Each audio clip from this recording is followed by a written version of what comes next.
Today I have for you 90 DIY crafts that are perfect for summer. Let's get started. These flip-flops are always out and they have such beautiful designs. I love using them for crafts. I've never quite used them as flip-flops, but for crafting, they are awesome. This year I grabbed several of the larger adult size and several of the youth size, and I'm going to show you how I'm going to use them. All right, so this wreath form I got at the thrift store very inexpensively, and I'm going to use these very cute and vibrant flip-flops, adult size from Dollar Tree. I hot glued the first one, and then I decided I needed to make it a little bit more secure, so I'm just going to poke a couple of holes, thread some flexible wire through it, and then I'm just going to thread it through one of the vines on the wreath form so that it has a more secure hold. Last year, I made this beautiful wreath form using flip-flops, and I'm going to have that video at the end of this video, so if you want to watch how I made that. So this year, I decided to make a little bit of a different one, but still using flip-flops as the main piece. So after I have the first one tightened up, I'm just going to cut off the excess wire, and I'm going to do the same thing with the next flip-flop. I'm just going to poke a couple of holes on the bottom, thread some wire, and then just tighten it to the bottom of the wreath. Now, after I did that, I did want to still add some hot glue. The wreath form and the flip-flops will attach very nicely with the glue, and this will be very permanent there to go against any elements. All right, so once I had them attached, I wanted to add some greenery and flowers. So I had these greenery from Dollar Tree. I'm just going to start adding them pick by pick here and there on the top, the bottom, and even some in between for a nice touch of greenery.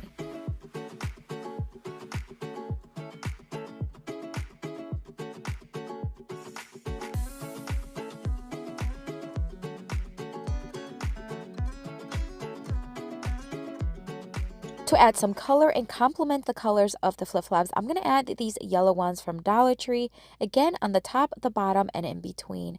And then I wanted to add a pop of really colorful one, so I'm just going to add this beautiful pink one in the center there, right on the bottom of the flip-flops, and then add some more of the pink ones here and there in the rest of the arrangement. This is just going to bring everything together. I did not add any ribbon to hang it from because this wreath form is a grapevine. You can hang it through the vines very easily, although you can add any ribbon you want to the top and then be able to hang it. But look how beautiful this looks. I'm actually going to keep it. I'm not going to sell it or gift it. I'm going to use it in my summer porch decor. What do you think?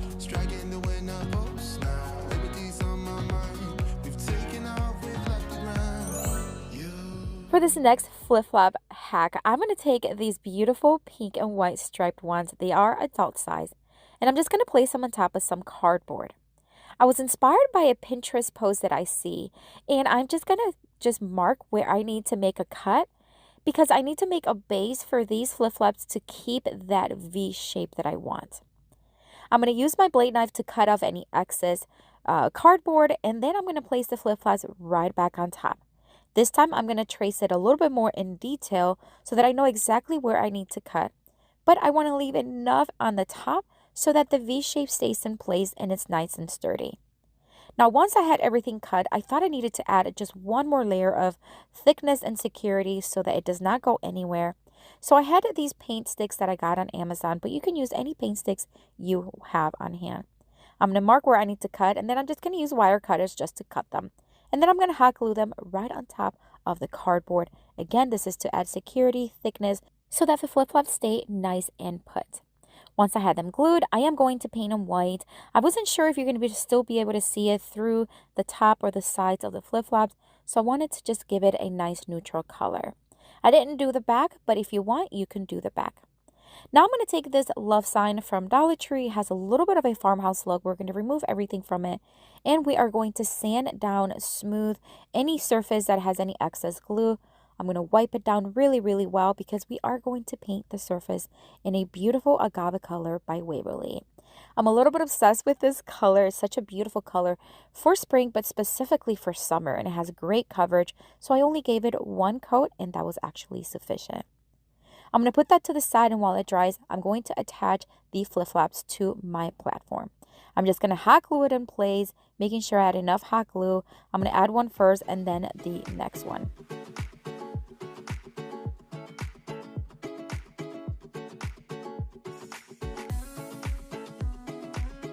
To be able to hang this piece, I am going to add some white nautical rope from Dollar Tree. I'm just going to hot glue it to the back, and I'm also going to add some masking tape. This is for two things. This is to add more security, and I'm also going to add it because I don't want the rope to fray on me. So masking tape really does work nicely. All right, so now to the front, I am going to make these faux knots that I've used before as a technique that is really clever to use.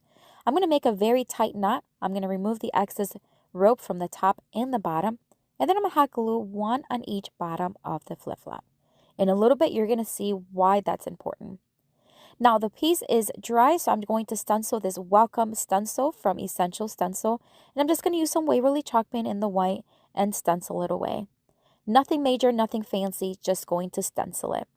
Once I had it stenciled, I did want it to seal everything because this will be out in my porch and it will be exposed to the elements. So I'm just going to use this Rust-Oleum clear top coat, and I'm just going to give it one coat and let it dry. Now we're going to bring everything together. I'm going to cut two pieces of the same nautical rope from Dollar Tree, and I'm going to start hot gluing it to the bottom of each flip-flop and joining in the bottom portion. This is going to be what is holding the pieces together, but the knot is going to be looking like it is knotted in the front, not hot glued. I hope that makes sense. I'm just going to hot glue it and also use masking tape as I did earlier.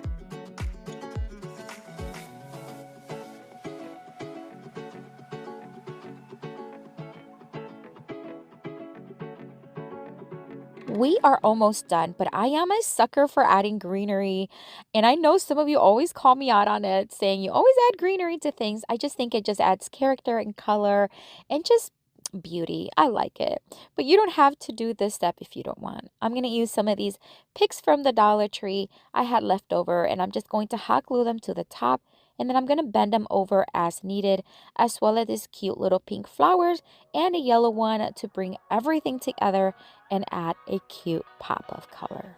I gotta say, this one is very much one of my favorites. I love the color combinations. I love how it just has this beachy, very cool look for summer. What do you think?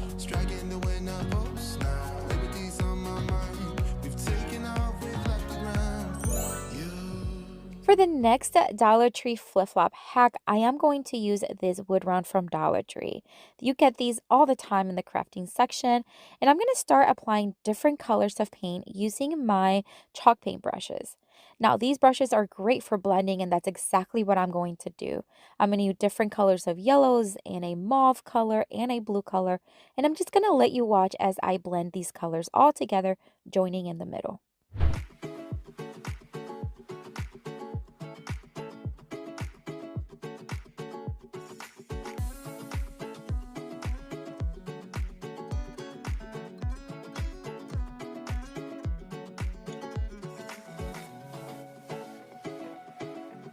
I mentioned that these brushes are great for blending, but they're also great for crafting and furniture flipping. All right, so we're just about done blending these colors, and I'm really loving the way it has that sunset kind of ocean look. Beautiful. All right, so I created a decal using my Cricut. This one says life is better in flip-flops, and I think it's just so appropriate for the theme today. I did make sure that I placed the letters and the words exactly where I wanted them so that I can fit two flip-flops on the left side. I'm going to attach it using some transfer tape, and then I'm just going to peel off the transfer tape and reveal the beautiful decal. These flip-flops are the youth kind, and they're so cute. How fun are these colors? And it has these cute little dinosaurs.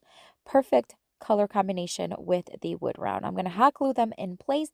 One is going to be lower than the other one. Very easy to do. Now this one, I am going to do the same thing that I did earlier with the faux knots. I'm just going to make a couple of knots very tightly, cut off the excess rope on top and the bottom, and then I'm just going to hot glue it over those holes that were already on the wood round. I'll do the same thing to the next one. Now for the back, very easily, we're just going to add some nautical rope once again. I'm going to hot glue it in place, and I am going to use masking tape to make sure that they're not going to fray on me. You do not have to do this. I do like doing it because I do know that it will fray on me. But look how beautiful this one looks. If this doesn't scream summer to you, I don't know what does. Absolutely gorgeous.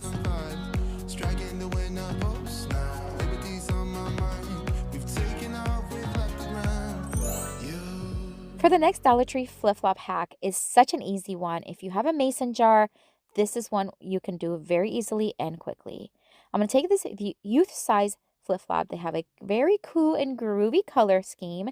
I am going to poke a couple of holes on each one, and then I'm going to thread some white jute string right through them, making sure that the end and the beginning string lands on the back of each flip-flop.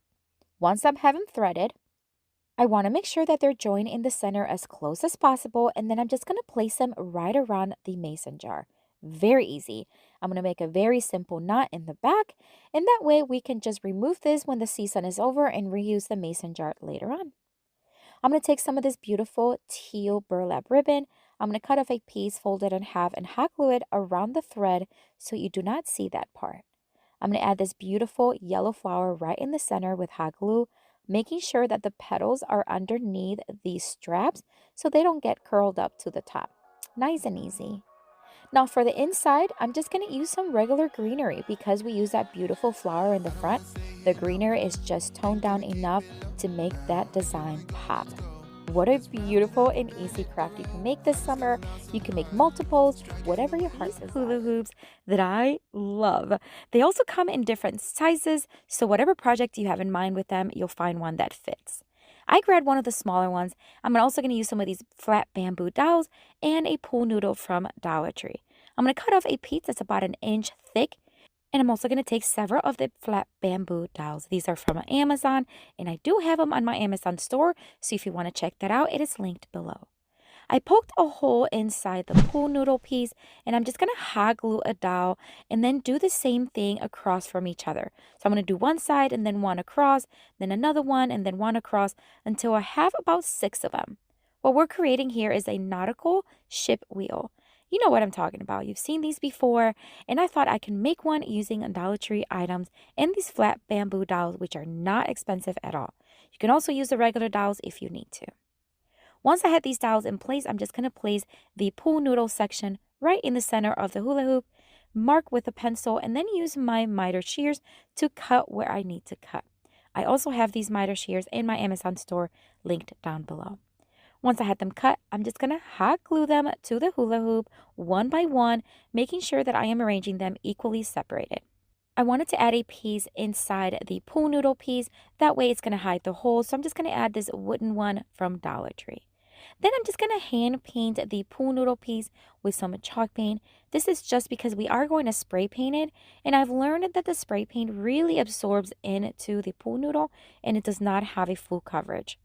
I'm going to give it a couple of coats here and there until I have it nice and covered. And then I'm going to take it inside. I'm going to paint the middle portion in this beautiful agave color by Waverly Chalk Paint.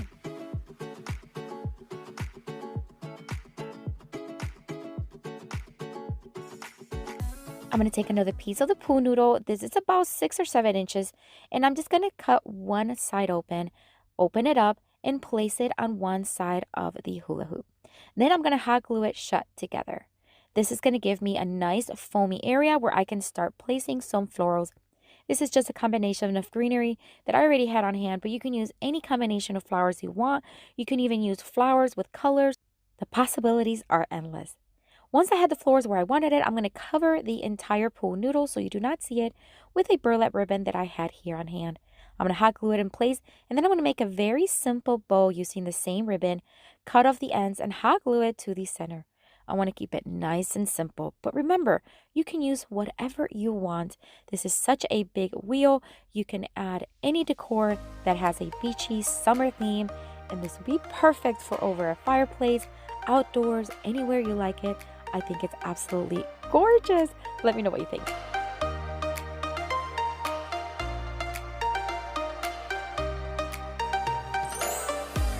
For the next DIY craft, I'm going to take 3 cups and put some water in them.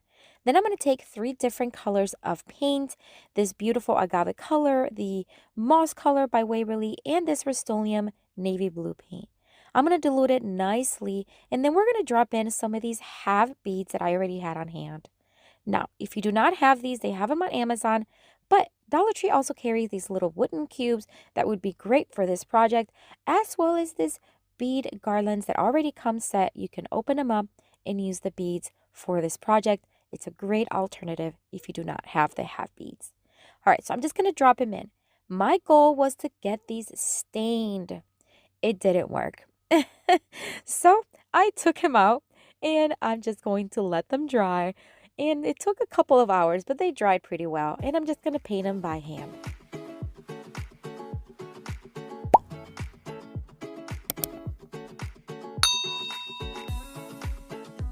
I'm going to take one of these flat canvases that you can find at Dollar Tree, and I'm just going to give it a fresh coat of Rust-Oleum chalk paint in the linen white just to brighten it up. Then I'm going to let it dry, and then I'm going to hand draw what will look like a fishtail or a mermaid tail. I'm just going to do it the best I can to hand do it, and then once I have it in place, we're going to start placing each little half bead. I want this to go from like a lighter color to a darker color, and I just wanted it to have a very natural, very relaxed look because I feel like beach summer decor is very relaxed. So I'm just going to start hot gluing them starting with some natural wood tones, moving on to the green, then navy blue, and then the beautiful teal color from Waverly. I didn't have enough beads, so I had to place some of the natural wood tones on top, and I did paint them eventually with the agave color. I also touched up the white paint where you can still see the pencil marks, and that's it for this one. It was so fun doing this. This would be a great project to do with your kids or grandkids, but even as an adult, it's a great project craft to do. Love it.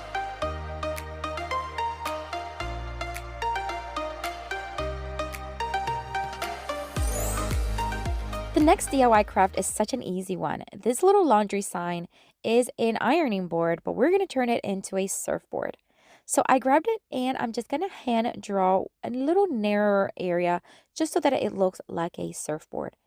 These signs you can find at Dollar Tree year-round in the frame section, and I love them because they're so versatile. I'm going to use my blade knife. I'm just going to score it a few times, snap it, and then sand it smooth. Once I had it nice and smooth, I am going to paint it. I'm going to use again that agave Waverly color. It's such a pretty one for summer. I'm just going to give it one coat. It has such great pigment that it does wonders. And then I thought I wanted to add something in the center to add a little bit of character. So I'm going to take this craft paper. It has a kind of like a shiplap look, and I'm just going to press it down on the edges so I can mark where the surfboard is. Once I had it cut, I am then going to measure it and cut it even smaller so that you can still see the nice blue color on the sides.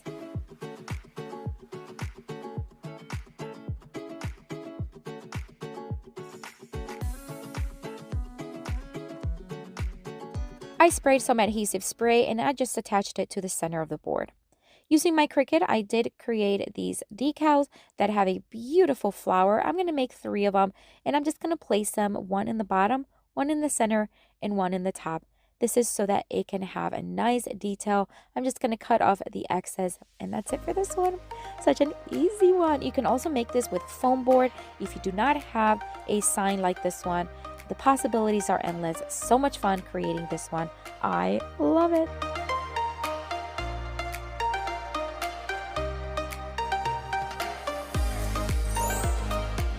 For this next DIY craft, I'm going to take this beach towel that I found at the store at home. Now, I know that Dollar Tree does not carry towels, but I do know that Dollar General does. So make sure you check them out if you want to recreate this craft. All right, so I'm going to take it and fold it in half, cut it in half, and then I'm going to fold it in half again and cut it again. So I have 4 equal sizes. This was a very large towel. I'm going to flip it inside out, fold it, and then I'm just going to use my sewing machine to sew the 3 areas that are remaining. I'm going to leave a little area that is open so that I can stuff it with some pillow stuffing. We're going to create some outdoor pillows that would be perfect to place by our pool. It'll absorb any water that is on your bathing suit or on your clothes, and it's just a great way to use these. Look how cute these turned out. They look great on my chairs, and they are so inexpensive.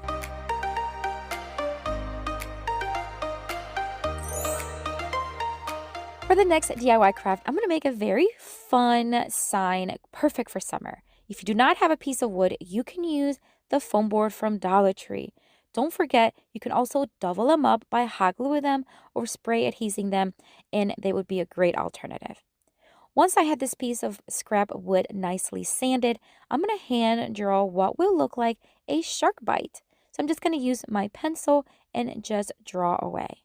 Then I'm going to use my saw and I am going to start cutting. Now I know some of you do not have saws or power tools, but remember, if you use a foam core from Dollar Tree, you can just use an X-Acto knife or a blade knife. Although I highly recommend you use power tools, of course, very carefully, follow all instructions and use safety gear as needed.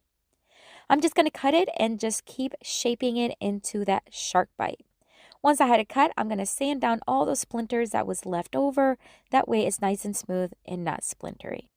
And then I'm going to give everything 2 coats of Rust-Oleum chalk paint in the linen white. All right, using my Cricut, I created a stencil using Swim at Your Own Risk. And I'm going to start stenciling using Rust-Oleum chalk paint in the blue. And then I'm going to move on to a lighter blue as a faded look. It's kind of have like an ombre look. And then I'm going to do the Risk in a beautiful farmhouse red.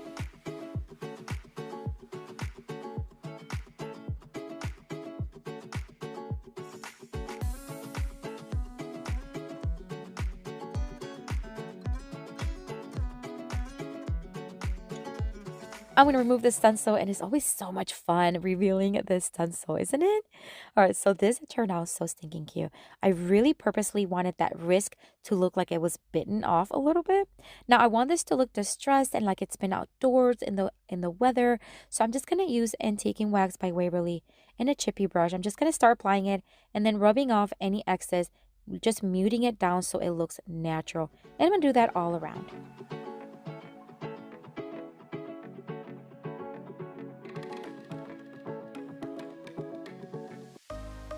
And that's it for this one, my friends. What a cute one. Again, remember, if you don't have wood, you can use foam board. How cute is these burlap rolls? They have beautiful designs. I had never seen them before, and I grabbed every style that I can find. I'm also going to take this fish tail wreath form. It has a darker tone, so we're going to lighten it up using some Waverly chalk paint in the agave color. And I'm just going to start dabbing it, and I'm going to do 2 coats and then let that fully dry. Because I don't know if this is going to be outdoors or indoors, I do want to seal everything using a top coat, and I'm just going to use this semi-gloss clear spray by Rust-Oleum. I'm just going to give it a quick coat and of course let that dry. Now it has a beautiful summer look. We're going to take this burlap roll that has a beautiful scale style design and the color matches perfectly. I'm going to open it up and I'm just going to set it to the center, and I'm just going to cut off some of the excess on the sides. And then we're going to start applying it on the inside of the wreath form. At first, I thought I would just start hot gluing it, but I'm going to show you how that didn't quite work very well. I just started adding hot glue, moving quickly so that it didn't dry on me, and then just start applying it and pressing it down. I quickly realized that it was sticking, but not permanently. And I want this to have a permanent look. So I'm going to take some of this flexible wire. I'm just going to cut about 2-inch pieces, fold it in half, and then I'm just going to start threading them and then tying them on the back. I'm not going to lie, this took a little longer than what I was planning, but in the end, it was so worth it.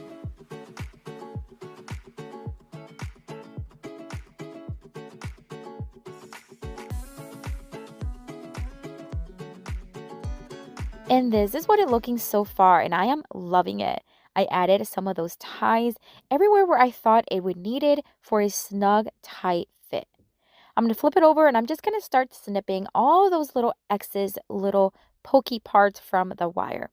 If I was to planning on sell this item, I am going to cover the back with one more layer of fabric to cover all the parts that have the wire exposed. But because I'm going to keep this one for myself, I am going to leave them exposed. I'm going to take my scissors and I'm just going to cut off the excess burlap, leaving about maybe 1/8 of an inch on the outside of the wreath form. There were some areas where there still needed a little tie, so I'm just going to add those as needed to make sure that I have a snug fit. Now I'm going to add some florals. These are all from Dollar Tree, beautifully designed. I'm just going to tie them in a bundle using some jute rope, secure it in place with some hot glue, and then we're going to place it in the center on the back of the wreath form. Now, I didn't know how to quite exactly attach it, so I just decided to go back to my ties with the flexible wire. I'm going to slide them in through a part where the wire wreath is, and then just tie them in the back, and I'm going to do one on the top and the bottom of the bundle to secure it in place. Then I'm just going to make sure that the branches and the flowers are where I need them, and then just manipulate them where I want. I'm going to add hot glue to the rim portion of the top, and then I'm just going to add some of this moss from Dollar Tree to add all those branches. After I had the florals where I wanted them, I'm going to take one of these little white anchors that I got at Dollar Tree. Aren't they gorgeous? Wow. All right, so I'm going to remove the jute string. I'm going to place it on the upper left-hand corner, and I'm going to take some white jute string and a knitting needle, and I'm just going to thread it through the top, making sure that it attaches to one of the wires from the wreath form. Flip it over, and I'm just going to tightly snug it. This is just going to allow it to not really look like much in the front because it matches the color. Okay, so isn't this beautiful?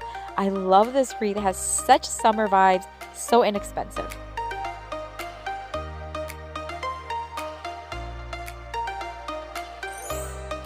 For the next Dollar Tree hack, I am going to take this striped burlap roll, and I'm going to take this roll that is the inside of I think it was just one of those, like, I don't know, maybe gift wraps.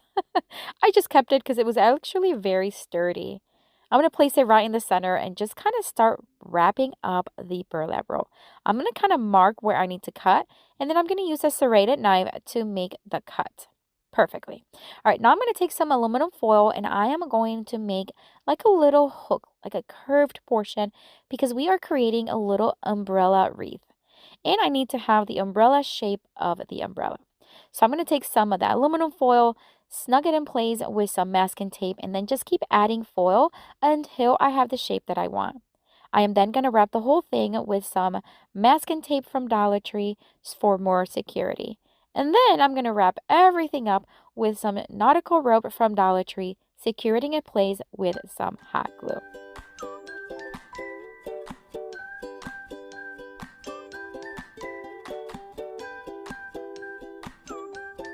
All right, so here we go. We got that portion all done. I'm going to place it right back in the center, wrap it up, and then I'm just going to tie it in the center with some jute string. We're going to add something here in just a little bit, but for now, some jute string will be fine. I'm not too concerned with it being too tight because we are going to add some florals. These are a combination of Dollar Tree and Walmart florals, and I'm just going to hot glue picks here and there until I like what I see. And I also wanted to add some color, so I added some pink flowers from Dollar Tree.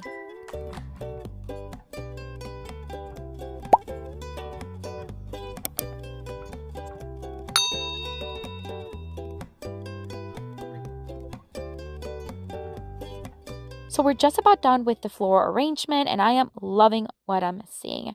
Now I wanted to add something in the center. Now I made this bead garland a while back, and I am going to remove the floral portion and several of the beads on each side. This is going to give me some wiggle room because we're going to wrap it around the center. So I'm just going to tie the ends to the last bead, and then I'm going to have a nice open space in the center. I'm just going to thread it between each other and just tie it in a simple knot, nothing major, and then that's it. But I did add a little pink flower right in the center to hide the string, and look how cute this looks. It's one of my favorites from today, if not my favorite. Let me know what you think of this one.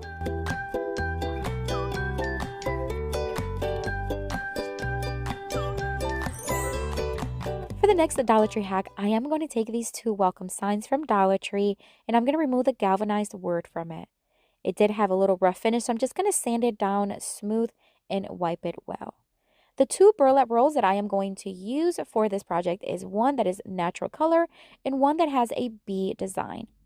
For this one, I realized that it was way too see-through, so I just got to lighten up the surface with one coat of Waverly chalk paint in the white, and I did both of them, and then that way it's just going to have a nice blank space underneath, just like that.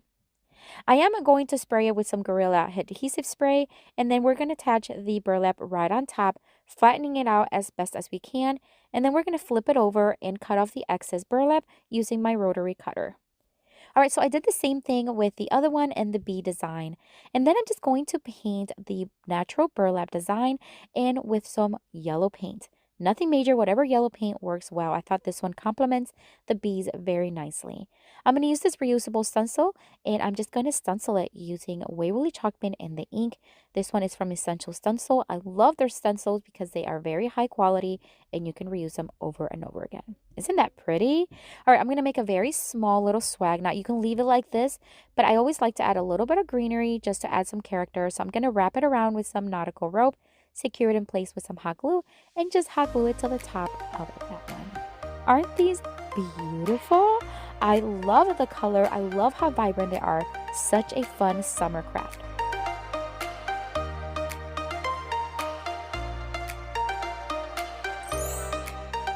For the next Dollar Tree hack, I'm going to take these two love signs from Dollar Tree, remove the little wreath form that it has on it, and I am going to scrape off some of the leftover hot glue and leaves, and then I'm also going to sand it down smooth and wipe it really well.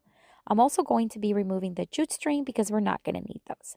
I'm going to attach these two boards using some popsicle sticks you can get at the craft store and even Dollar Tree, and I'm just going to hot glue 4 of them on the back to secure it in place. I'm going to lighten up the surface again with some white chalk paint, so make sure that you do not see it through the burlap roll that we're going to be using. The one we're going to be using for this one is a beautiful striped one, kind of similar to the umbrella one, but this one has blue and greens, great for a summer look. I'm going to again spray adhesive the surface and attach the burlap right on top, removing any wrinkles that it may have, and then I'm just going to flip it over and cut off the excess with my rotary cutter. All right, I'm going to use another one of the reusable stencil. This one's not from Essential Stencil. I did get this one. I believe it was from Amazon. All right, I'm going to stencil it using some white chalk paint and a stenciling brush from Essential Stencil.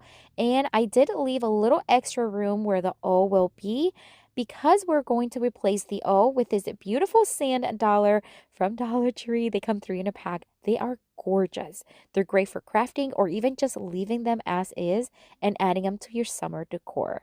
I'm going to hot glue one right there in between the letters. Then we're going to trim all of the sign using some white nautical rope from Dollar Tree, and we're just going to hot glue it in place.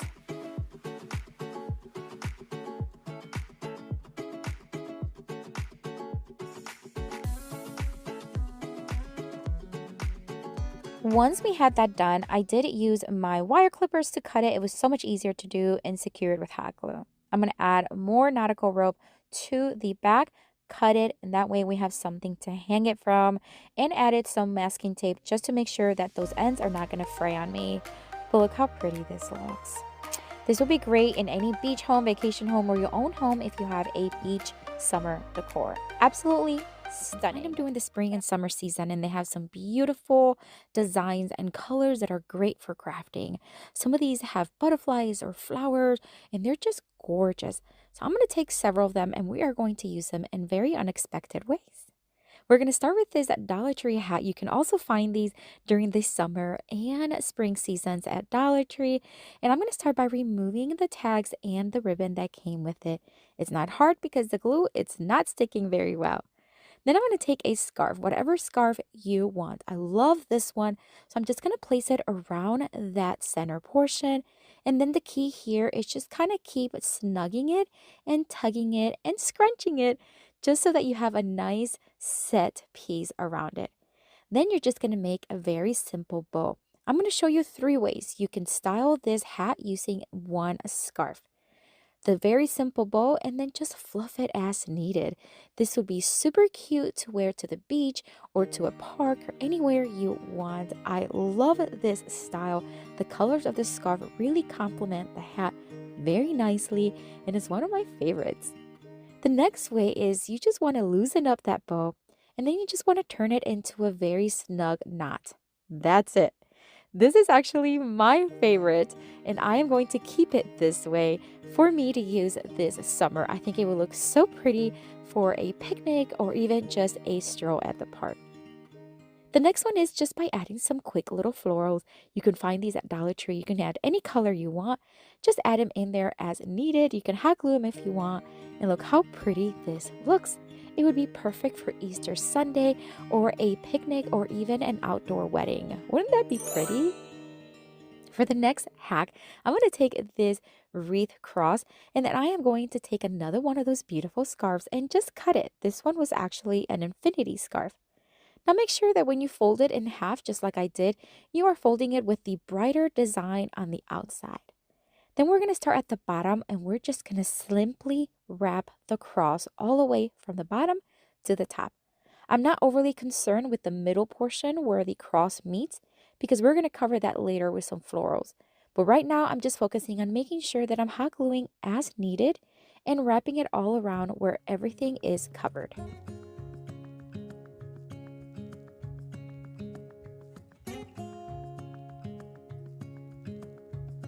I thought that I can just do it with one way without having to cut, but I did have to cut on one of the ends and then restart on the other side. No big deal, but it just gave me a nice flexible way to cover everything.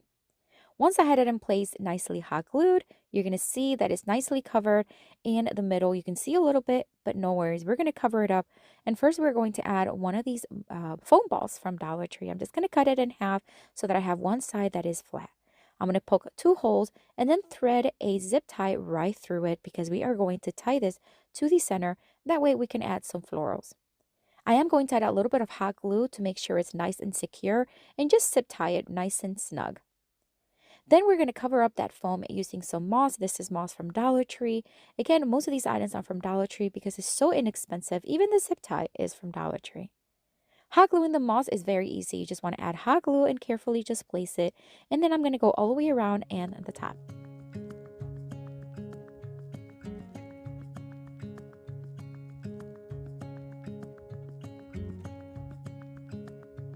And now it's time to have fun and just add florals. I'm going to start on the outer perimeter. I'm just going to add some of these faux boxwood, add them all the way around. And then I'm going to add some different other florals that I already had on hand, whether it's from Amazon or Dollar Tree, in colors that complement the scarf nicely.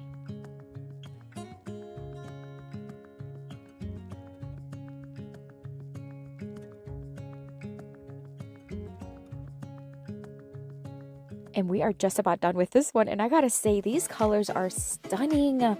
I love the colors. I love how they complement the cross. Perfect for spring, perfect for Easter. I am in love with it.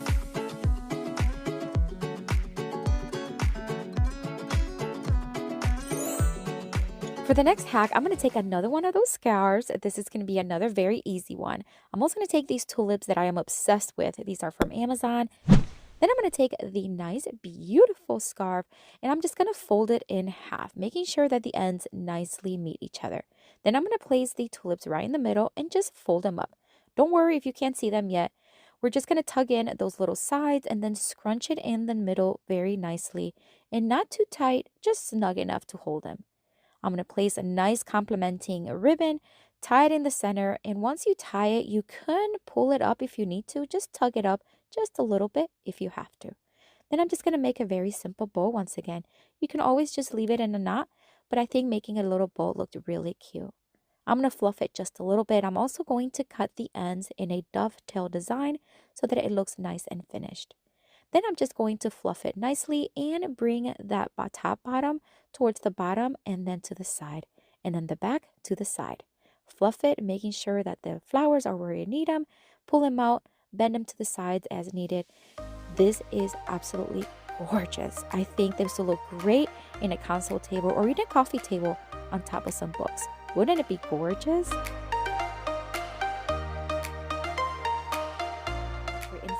These burlap stretched canvases that I had not seen at my local back at home.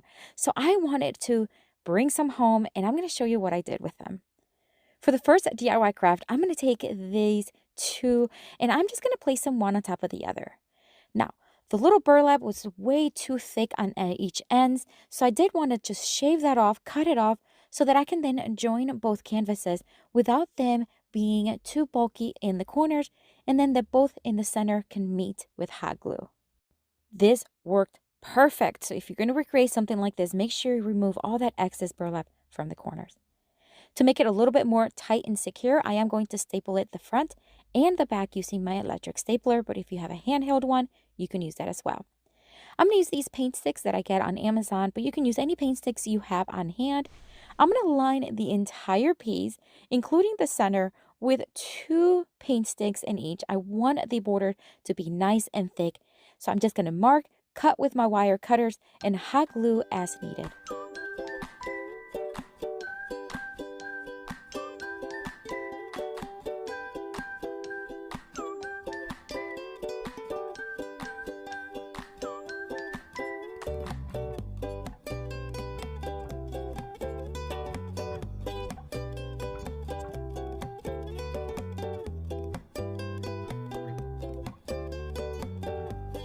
Now, I am going to paint the paint sticks. Now, I did not paint them before I applied them because I didn't want to have to paint the entire paint stick and then cut them.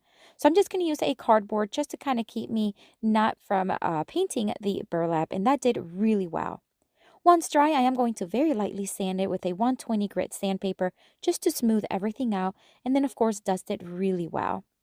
I want this to look like a little mini door, so I'm going to take this vintage star knob that I got off of an old dresser that I flipped not long ago, and I am going to just drill a hole on the left side of the door, and then I'm just going to unscrew the screw and place it from the back to the top, making sure that it's nice and tight and secure. And I thought it looks so cute. You can use any knob you have at home, of course. This little wreath is actually a garland that I found at Target Dollar Spot. It did have already the wreath kind of shape, so I'm just going to leave it like that, and I'm going to use a zip tie from Dollar Tree to secure it in place. I'm just going to thread it from the back to the front, and then back from the front to the back, secure it in the back. That way it's not going to go anywhere. I'm going to cut off the excess. Now you could add something to hang the door from, but I'm not going to use this on any wall, so I'm just going to leave it without anything. I'm going to just arrange the flowers where I want them, and I think this door turned out so beautiful. I love the burlap in the center. I'd love to hear what you think of this one.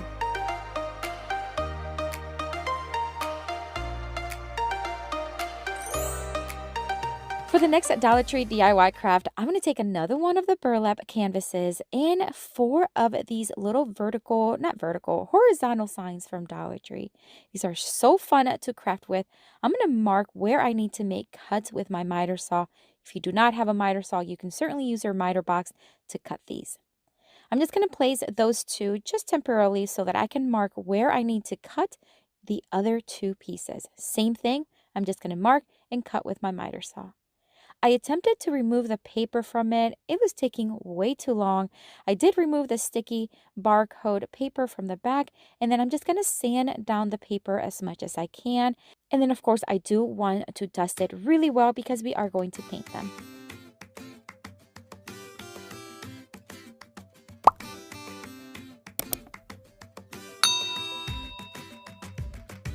I'm going to use a Waverly chalk pen in the white, and I'm just going to do all sides except for the bottom because it does not need it.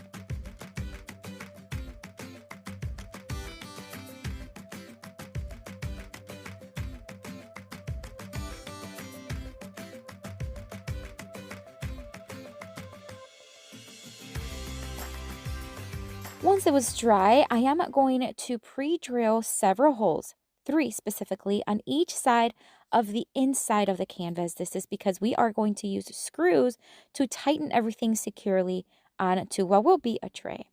I'm going to attach them with hot glue, quickly realize that I placed the first one wrong, so I removed it, add more hot glue, and then placed it. I'm going to try to snug it as much as I can until it hardens. This is just to give me a little hold until I can get the screws in. So I'm going to attach all 4 pieces, and then I'm going to use small screws that are going to be just long enough to overlap the 2 pieces, and then I am going to tighten them together.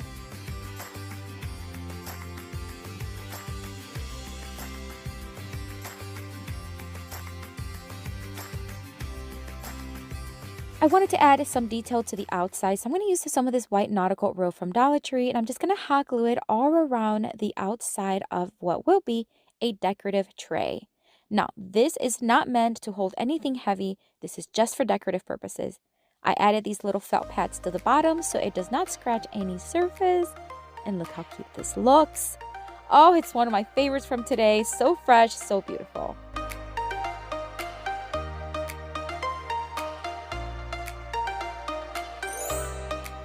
For this next Dollar Tree DIY craft, I'm going to take another canvas In this one, we're going to do some freehand painting. I love doing this every so often. And I'm going to use a combination of different blues and white. I'm going to use this beautiful light blue from Rust-Oleum. Then I'm going to move on the agave color by Waverly. Then I'm going to move on to the dark blue by Rust-Oleum and then some white from Waverly. But I'm just going to let you watch as I create what will look like a beach. To make it look like the ocean, like the beach and the shore, I'm going to add some of the white towards the edge, kind of blending it towards the outside, what will look like the sand. I'm just using my regular brushes, and of course you can blend as much as you want. And then I am going to add some white onto the actual water to make it look like waves. I have to say I'm quite proud of myself on this one. I love how it has that beach look, and it turned out really cool. All right, so it's nice and dry. I'm going to take this ornament. It was like a beachy ornament for Christmas. It had 3 fish stars. I'm going to take the white one and hot glue it right over the sand. Now, I thought it needed some sort of frame, but I didn't want to just frame it regularly. So I'm going to take some of the white nautical rope from Dollar Tree, and I'm just going to hot glue it all around the 2 sides and the top, not the bottom. And I'm going to give it a little wiggly look so that it kind of looks very relaxed, almost like you would find in a nautical rope on a boat. I think adding the rope really brought everything together, really finished everything off, and it's just a nice detail for the look. This was such an easy project anyone can do. You can do this one as well. I love the way it turned out. It has a very summer, beachy vibe. Love the way it turned out, but I'd love to know what you think of this one.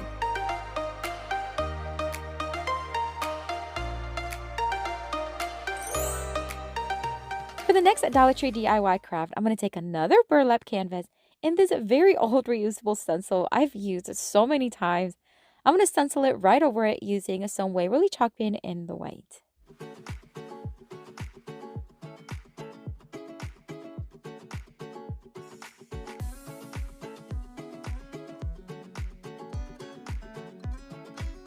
This turned out so pretty. Now think, if you had several of these and you put them together on a wall, wouldn't that be pretty? I love it. Okay, so I'm going to take the leftover sticks. Now, I know I said I didn't want to paint them all, and I ended up painting them all. I didn't plan on using them, but it worked out really well. So I'm just going to paint these just on one side, again using Waverly chalk pen in the white. And once they were dry, I am going to place them all around the canvas. You can leave the canvas just as is, but I did want to add a frame. So I'm just going to start hot gluing them all around the frame, cutting as needed.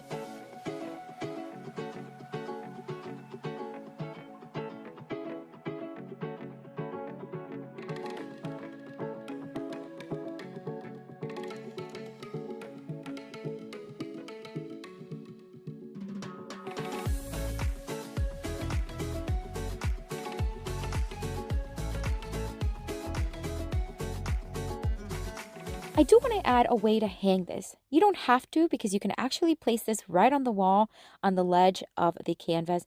But I am going to add these little eye hooks that I already had on hand. I get these on Amazon, and yes, they are in my Amazon store. I'm going to place one on each end on what will be the top. What we're creating here is an earring holder. I think this was such a smart way to use these canvases. I'm going to add some of these nautical rope from Dollar Tree, tied in knots. I'm going to cut off the excess rope, and then I am going to have something to hang it from. Again, you don't need this. It's just something I decided to add. I wanted to add a little feminine look to it, so I'm just going to add one of these faux flowers. It has a beautiful pink tone that I think complements the entire look. I poked a hole using my screwdriver, and I hot glued it right onto the upper right corner. I'm going to add some of my favorite earrings right onto it, and I think this is brilliant. I think this would be such a great gift for a girl or a woman with tons of earrings or just a few to place on their wall. I think it's gorgeous. During this season, there are tons of beautiful crafting items you can use to create crafts as well as home decor. These seashell bundles can be found at Dollar Tree year-round. They are always in my local Dollar Tree, and today we are making some beautiful decor with them. Look how gorgeous some of these are. Different colors, different shades, and shapes. This cutting board I found recently at the thrift store, and I love that it is solid wood and that the words are not engraved but actually just painted on. So I'm just going to sand it down just a little bit to smooth it out and remove any grime wipe it well, and then I'm just going to paint it a pretty heavy, kind of like dry brush technique. I want the edges to still show that nice wooden tone. I'm not going to paint the sides nor the back.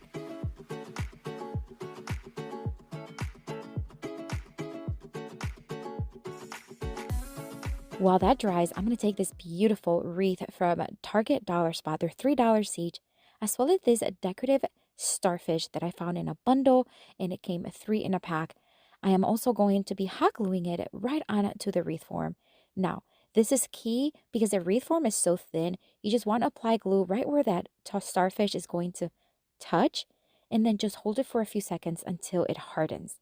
Just takes a few seconds, but it will work, I promise.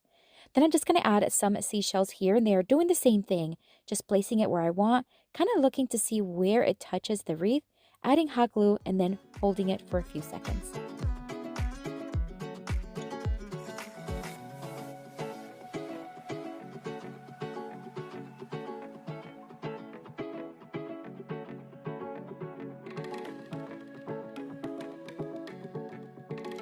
I decided to add some of these smaller ones just to fill in some of the gaps and just add more character. We're going to put everything together now. This is the cutting board. It is nice and painted. I'm going to smooth it out just a little bit with my 120 grit sandpaper. And then with a rougher one, I'm just going to clean up those edges. Then let's place the wreath. We're just going to place it right around the neck of the cutting board. I am going to manipulate it just a little bit to make sure that it's hanging in place exactly where I want it to be. I don't want to make it narrow or anything. I just want to make sure it hangs nicely. And I'm just going to then place the branches where I want them. This is my favorite from today. I love the way it turned out.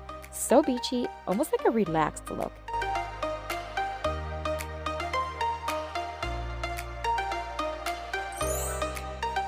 For the next Dollar Tree DIY craft, I'm going to take this Dollar Tree jar. You can find these all year round at Dollar Tree. And I'm going to take this piece of craft paper. This became out of a bundle that I get at Hobby Lobby and Michael's. And I'm just going to roll it up. It has a nice scripted theme to it, so it looks perfect for a message in a bottle theme. I rolled it up, but it didn't quite fit. So now I grabbed a very thin dowel, and I'm going to use that as my guide. Roll it in and making sure that it fits. I remove the dowel, and then I'm just going to add some double-sided tape to make sure that it stays put. Then I'm just going to place it inside the bottle. Now it does overlap quite a bit, so I'm just going to keep cutting as needed until I find the right size. I want it to fit nice and loose in the inside. We closed the jar, and now we're going to make this loop on this nautical rope from Dollar Tree. I'm going to hot glue it together, and then I'm going to take another piece of the same nautical rope and just roll it around underneath the loop. I want us to have a very nautical, beachy look, so I thought this looks like something that would be in a fishing boat. All right, so now I'm going to wrap it around the neck of the bottle, make a very simple bow, and then make sure that I just cut off the excess rope. Now I wanted to add some seashells right around that knot area, so I'm just going to add here and there what I think look nice, and I'm going to add a tiny little one right above the knot from the loop. I think that looks so cute. I'm going to take some of these greenery that I really love the way they look. I'm just going to grab a few little branches and hot glue them here and there so that it just adds some color, character, and it just looks like it's been at the bottom of the ocean for many, many years. What do you think? I love it. It's such an easy craft anyone can do. You could totally do this very inexpensively.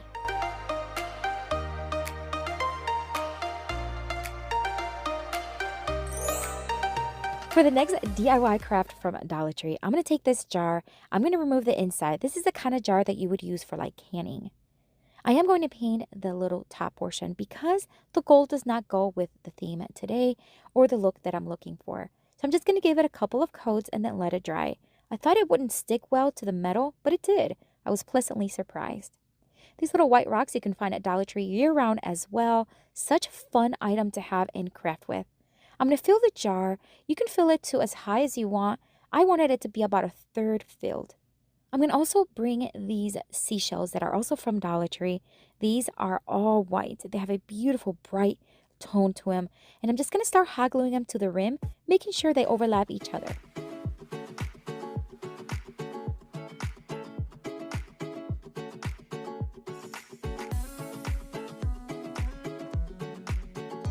I was so surprised at how well it really stuck on there. All right, these little candles are also from Dollar Tree. I'm going to place one inside as a fresh linen scent to them. So pretty and so wonderful. I'm going to add a few extra little rocks right on the edge between the glass and the candle to just make sure it looks seamless and nicely professional. Now, I wanted to add a little bit of color to this jar. So I have this beautiful burlap ribbon that I recently found. I'm going to just grab a piece that would fit right around at the bottom of the jar. Then I am going to fold it in half. I don't want it to be too thick where it's covering the stones. So I'm just going to fold it in half and just hot glue it around the bottom base of the jar. I feel like something was missing, so I'm just going to add some of this white jute string that I have on hand. I'm going to wrap it around twice, right in the center of that ribbon. Then I'm just going to make a simple knot right in the front. You don't have to make a knot, you can make a bow if you want, but I'm just going to add a knot because we are going to be covering it. Now, these little leafy greens I do get on Amazon. I'm just going to grab a couple of them. I think it has like a seaweed kind of look. I'm just going to hot glue it to where the knot is. And then we're going to cover everything up by adding one more seashell right in the front. I'm going to hold it for a few seconds, making sure that it's held. And look how stunning this looks. Oh, it's so bright, so beautiful.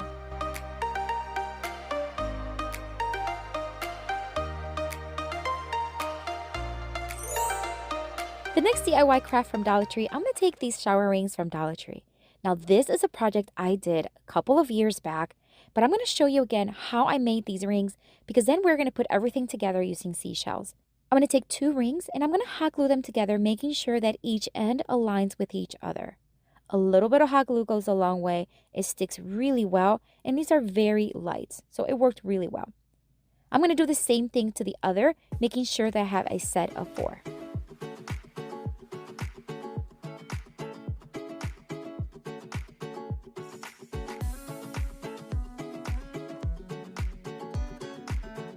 I'm now going to bring in some nautical rope. This is the white kind from Dollar Tree. And at first I thought I can just wrap it around with the same thickness that it has, but that didn't work. So I'm just going to separate the strands and I'm just going to take one of the strands, which is a lot thinner. Once I have it unthreaded, I'm just going to wrap around each ring with it, making sure that I start and finish right where that thicker portion where it ends on the rings.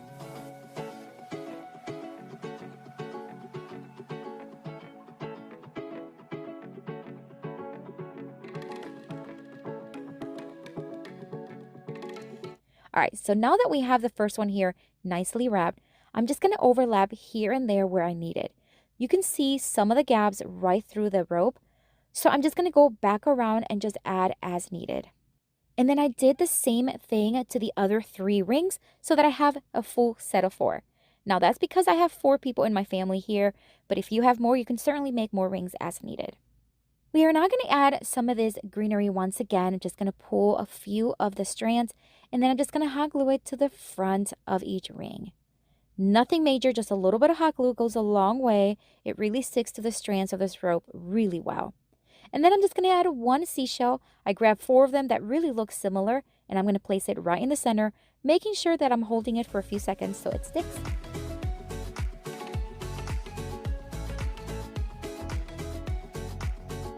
All right, I got these linen napkins at Amazon and I love them. They're very soft and they have a great size.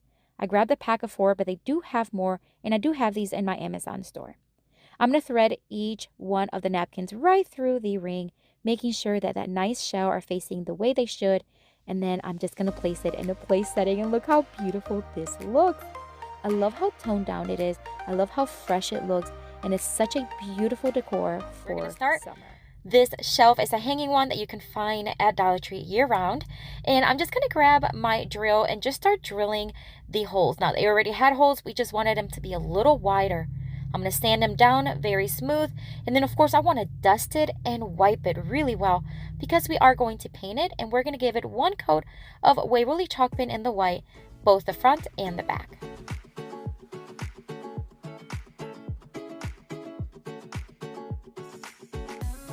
The board does not need to be sanded after it's painted. However, if you sand it very smooth and lightly, oh boy, it makes a big difference. So smooth. I'm going to wipe it down really well, and then we're going to bring in a rope. This is one of their thinner ones. I have found that Dollar Tree often carries a thicker and a thinner one. So this is one of the thinner ones. I'm going to leave the little tape that comes with it because it's going to help to thread it through the hole. I'm going to start by threading it through the top of the shelf and then around the bottom and then back up from the back to the front, and I'll do the same thing on the other side.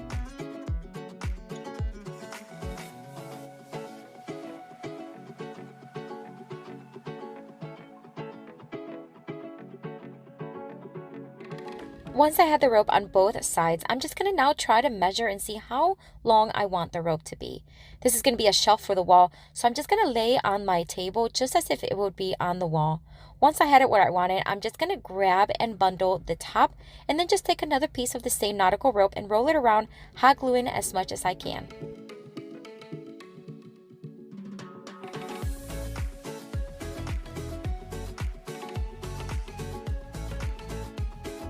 And then now it's just time to make sure that this shelf lies flat, and then I'm just going to cut off the excess rope. It does not have to be hiding underneath the knot, but I do want it to be as close as possible. And that's it.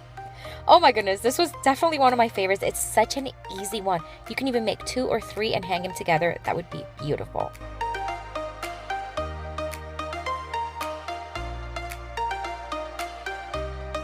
On to next DIY craft. I'm going to take this vase.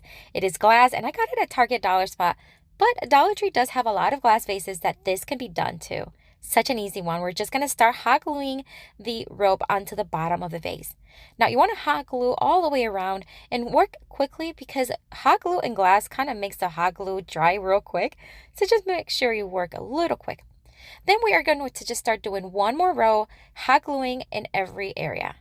After we hot glue the first 2, that's it. We're just going to keep rolling around, making sure that I am pressing down and really compacting that rope so that there are no gaps in between.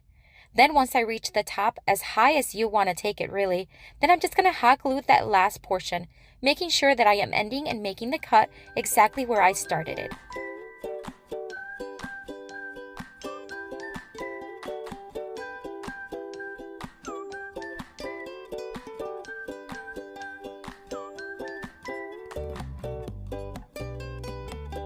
Because summertime is approaching, I am going to use some summer decor. I'm going to use these sticks that look like driftwood. I find these at Dollar Tree during the summer. They're really cool to work with.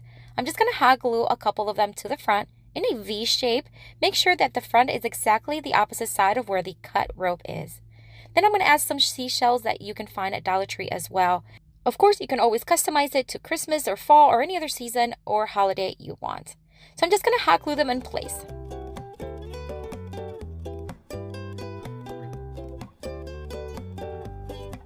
And to finish it off, I'm just going to add some greenery. Keep it simple. I think the jar and the vase is absolutely stunning.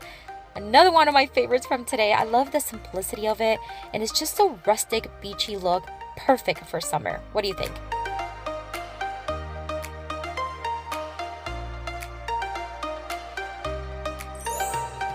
For the next Dollar Tree DIY craft, I'm going to take one of their wood rounds that you can find year-round. I'm going to remove the jute string, and then I'm going to give it one coat of Waverly chalk paint in the linen white, and of course, let it fully dry. Then we're going to bring in my sanding block again. This is just to lightly soften it. It just has such a smooth finish when you do this. Wipe it well, make sure there's no dust, and then we're going to bring in several ropes. I am going to remove the little plastic end to it on this one. Now I'm just going to start hot gluing all around the perimeter of the wood round. I'm going to do 3 stacks of the brown rope.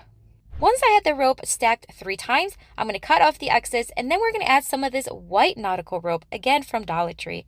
I'm going to make sure that I am starting exactly where I ended the last rope, and I'm just going to glue 2 rows.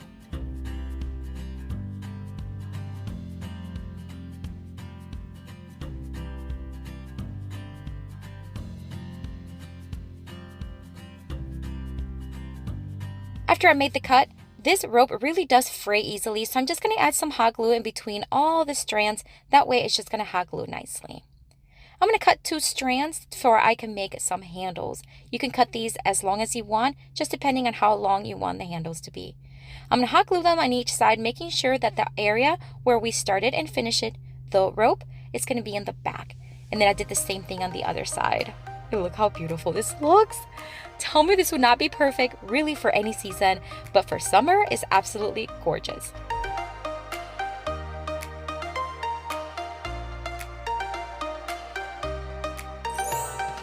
This next Dollar Tree DIY craft is an easy one. We're going to take one rope.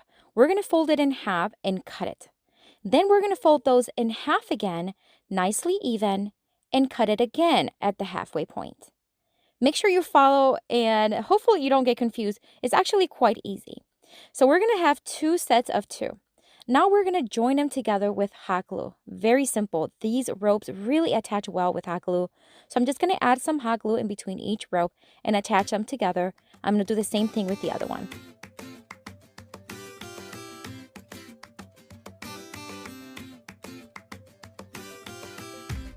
Now that I have that one piece, I am going to fold it in half and I'm going to cut it again.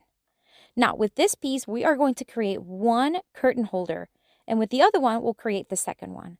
This is the leftover string that came with the hanging shelf that we used earlier. I'm just going to cut it in half so that we can use for both. I'm also going to cut a small little piece. It's about 7 or 8 inches long. Now I'm going to loop it and then join only the bottom portion. I'd say about 3 inches at the bottom. And then I'm going to attach the string with a little bit of hot glue way at the bottom. I'm going to do the same thing with the other one. Now I want you to pay attention, and if you need to pause, you can. We're going to join these two together, crisscrossing them, so making sure that one loop is facing one way and then the other one the other way. Then we're going to thread each end through each loop and then pull, just like that. It's going to create this cute nautical knot style. Now that we have everything attached, we're just going to wrap the ends with the remaining string, just adding a little bit of hot glue here and there. And we're going to make sure that we leave about a 1/2 inch of the rope showing in the ends. And we'll do that on the other end as well.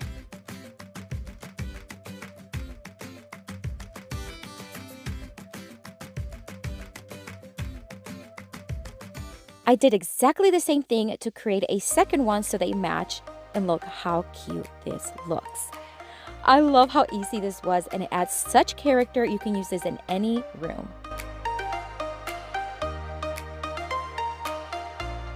For their summertime solar lights, you can find these at Dollar Tree all the time, and they actually come in different shapes and sizes. I found all of these styles at Dollar Tree for $1.25 each. We're going to start with these two little pots. Now, I wish I would have had 3, maybe a larger one, because we are creating something that I've seen all over Pinterest. So this was a totally Pinterest-inspired craft. And I'm going to start opening the opening of the smaller one. I want to be able to fit one of the solar lights. So I marked it with a pencil, and then very, very carefully, I keep chipping away until I make an opening that is large enough to fit the solar light. We're creating a little lighthouse. If you have not seen them, you can find them all over Pinterest, but I've never made one myself. Once I had the opening ready, I'm just going to hot glue both of them, the smaller one on top of the other one. I'm going to give everything one coat of Waverly chalk paint in the linen white, and then we're going to let that dry. Then we're going to paint the top portion of the solar light in this beautiful farmhouse red by Rust-Oleum chalk paint. And then we're going to do the 2 bottom trims for the other 2 little pots in the red as well. If you are returning, welcome back. And if this is your first time visiting, I want to say welcome. I hope you consider joining our YouTube family. So make sure you are subscribed. You hit that notification bell so that you do not miss any of my uploads.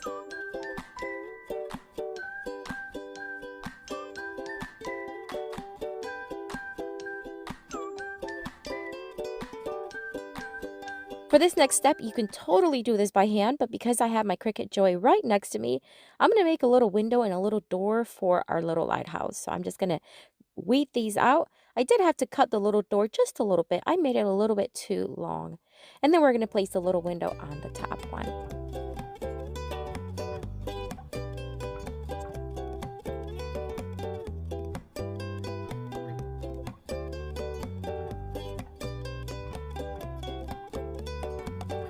We're going to put everything together now that it is dry. I'm just going to place a little bit of hot glue in the rim of the opening and then place the light right there. I think this one is so adorable. I love the way it turned out. I'm going to show you 3 pictures, this one, another one, and then the one how it looks in the dark.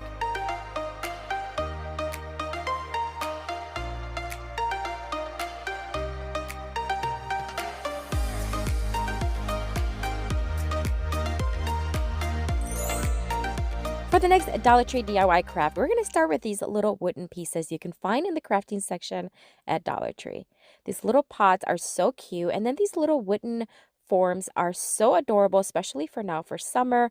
I'm going to paint the little leaf in this beautiful green. It's a paste that I already had on hand from A Maker Studio, but you can use paint if you have it. I'm going to take the little mushroom and paint the top of it red. Then the flower is going to be yellow, and then the bottom of the mushroom is going to be white.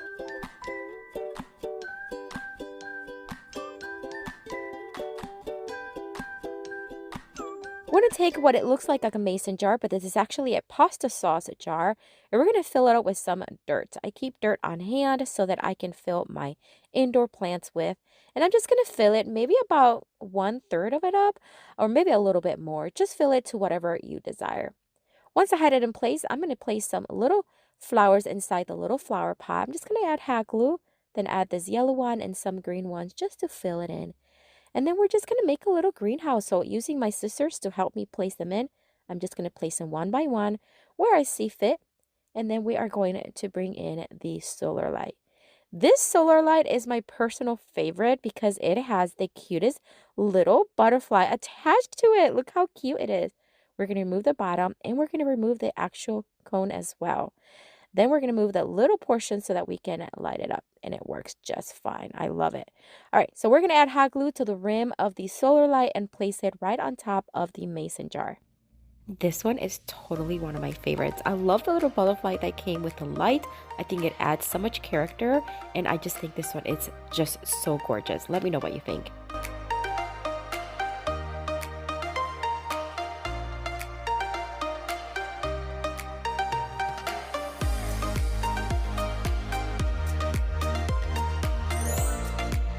For the next Dollar Tree DIY craft, we're going to take this leftover Christmas sign. We're going to remove the jute string very carefully because we are going to reuse it. I'm going to sand down the glittery part as well as the surface that has all the design. We're going to paint this because this will be the back of our sign. We're also going to paint the opposite side, and that's going to be our front.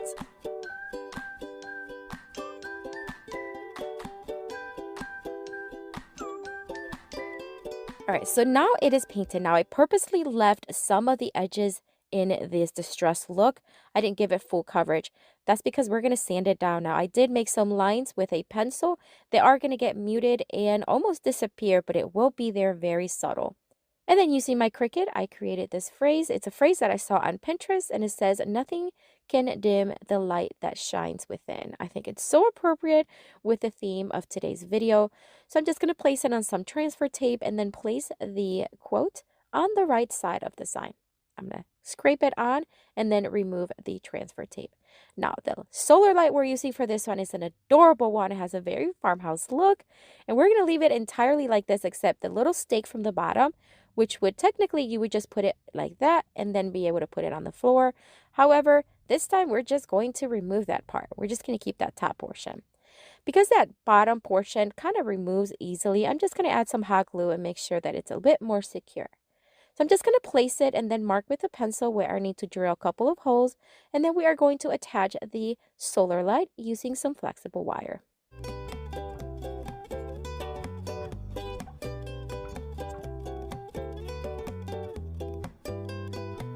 I place some tape to cover the little pointy parts of the wire. Now I'm going to add some hot glue and some greenery and a cute little yellow flower to the bottom of the lantern. I just felt like it was missing something, and I think this really finished it off so nicely.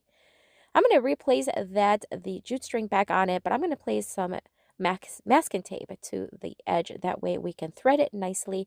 We're just going to make a very simple knot in the back. And that's it for this one. I gotta tell you, this one is one of my favorites too. They're all my favorites. I don't know what I'm talking about. I love this one. Let me know what you think.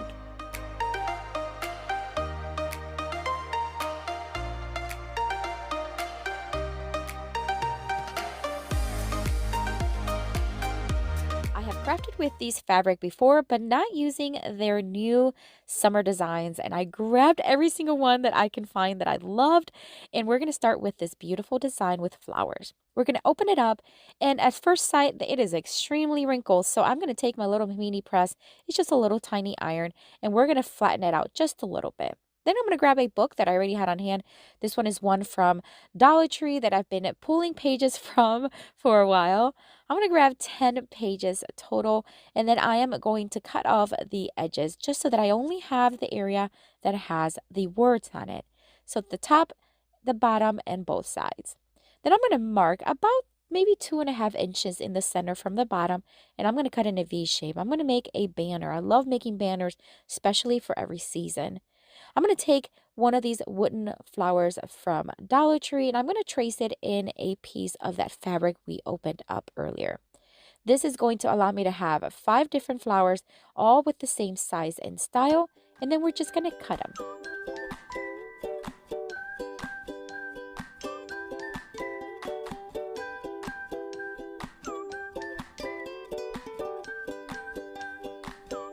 I'm going to flatten out those flowers once again just so they're nice and flat.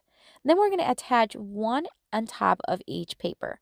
Now there's only 5 flowers and 5 papers, and I'll tell you why here in a minute. I'm going to add some of this fabric glue right onto the back, and then I'm just going to spread the glue and attach it right in the front in the center of each flag. If you are returning, welcome back. And if you are brand new, welcome. I'm so glad that you are here. If you want to keep watching, make sure that you are subscribed and that you hit that notification bell so you do not miss any of my uploads, which I upload every single week. All right, so here we have 5 flags now with the flower. Now we're going to attach a second piece of the flag to the back of them, and this is just going to make it nice and sturdy so that the flag is actually just kind of sticking and not just flapping around. And I'm just going to use 2-sided tape because it's so much easier to do. And then of course I'm going to trim as needed so both flags are exactly the same size. Then it's time to attach them to a string. You can use anything you want and you have at home. I'm just going to use I think it's like a baker's twine, and it's a natural jute with white, but you can use ribbon, you can use rope, whatever you have. I'm just going to make a straight line. It's going to be about 2 inches down the top, and then we're going to leave about 4 or 5 inches in between each flag.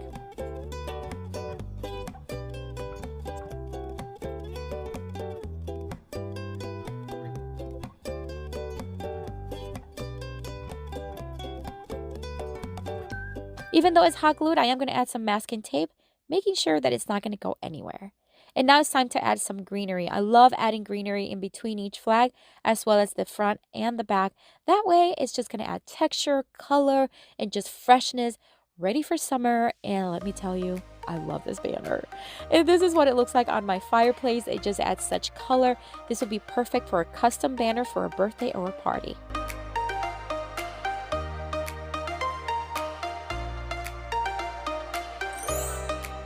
For the next DIY craft, I'm going to use the leftover piece of that fabric we just used and 2 more, this green and this coral color. It's like an orangey color.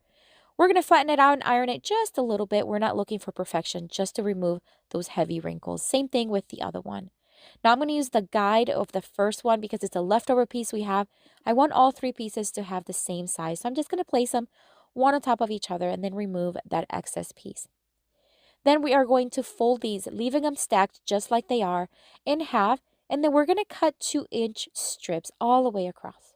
This is because we are going to create a beautiful, colorful wreath using this small wire wreath from Dollar Tree. Now we're just going to start tying them into a knot, making sure that the knot is facing upwards. And I'm going to make sure that I keep the same pattern with the fabric.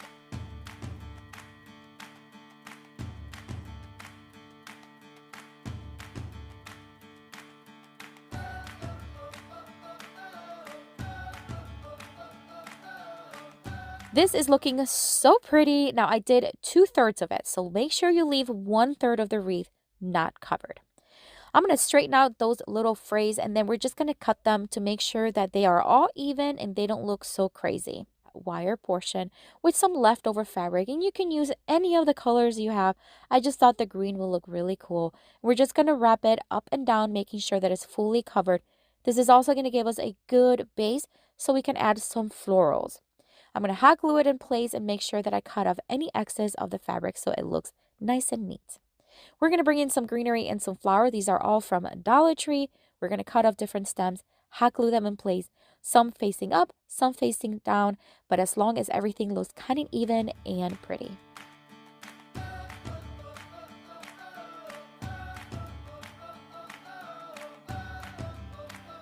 This green flower I've had for so many years, I can't even remember where I got it.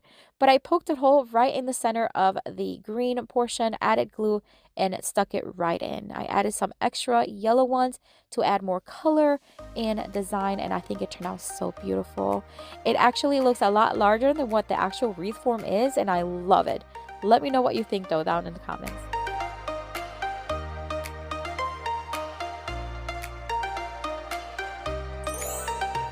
For the next DIY craft, we're going to take this seahorse sign from Dollar Tree. This is actually from a year ago. I had it left over, and I'm just going to sand down the glittery portion and just scuff off the surface so that the fabric can stick to it really well. I'm making sure that I'm going to wipe it well and remove any dust. And then we're going to bring in this beautiful pink and white fabric. Again, we're just going to flatten it out just a little bit on one side because we're going to use it to cover the seahorse. And how we're going to attach it, we're going to use some Gorilla Spray adhesive. We're going to spray the surface of the seahorse, and then we're going to place it right on top, making sure that we're pressing down and removing any wrinkles as possible. Then I'm going to cut off the excess fabric, save that for another one, and then using a very sharp X-Acto knife, we're just going to cut the excess fabric from all the edges.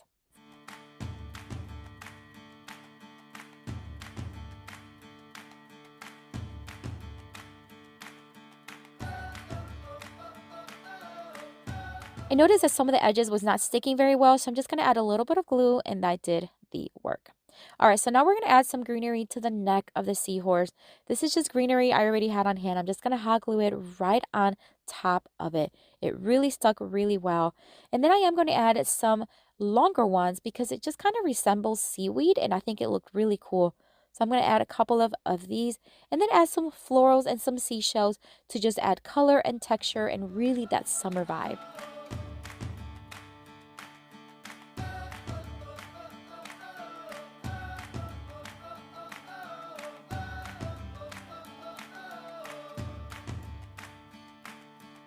And we are just about done with this one. Now you can add a string to the back or ribbon to the back by hot gluing or taping it, and that way it could be hung. And I think this one, it's so stunning. The colors, it's so fresh and vibrant, perfect for spring and summer.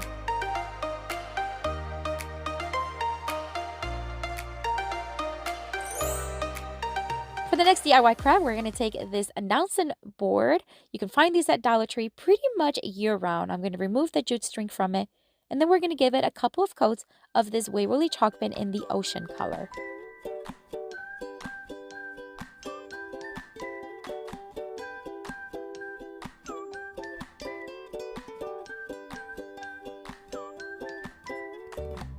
The fabric we're going to use is this beautiful butterfly one. I think it really complements that pink color very well. Once again, we're going to open it up and flatten it out by ironing it just a bit. Now, this one I did iron the entire thing because we're going to use the entire thing. Once I had it completely ironed, what you want to do is you want to fold it in half long ways. And that way we have a thinner portion but has a design on both ends. Then we're going to scrunch it in the middle, and we're just going to make a knot in the center. Just make sure that the knot really is in the center and you have equal amount of fabric on each side of the knot. So what I did was I made the knot, then I pulled on one side, tugged on the other, tugged and pulled, kept doing it until the knot was nice and tight, and I had about equal size of fabric on each side. Once the paint was dry, we're going to attach it to the board. We're just going to hot glue each end by fanning it out all the way across on each side.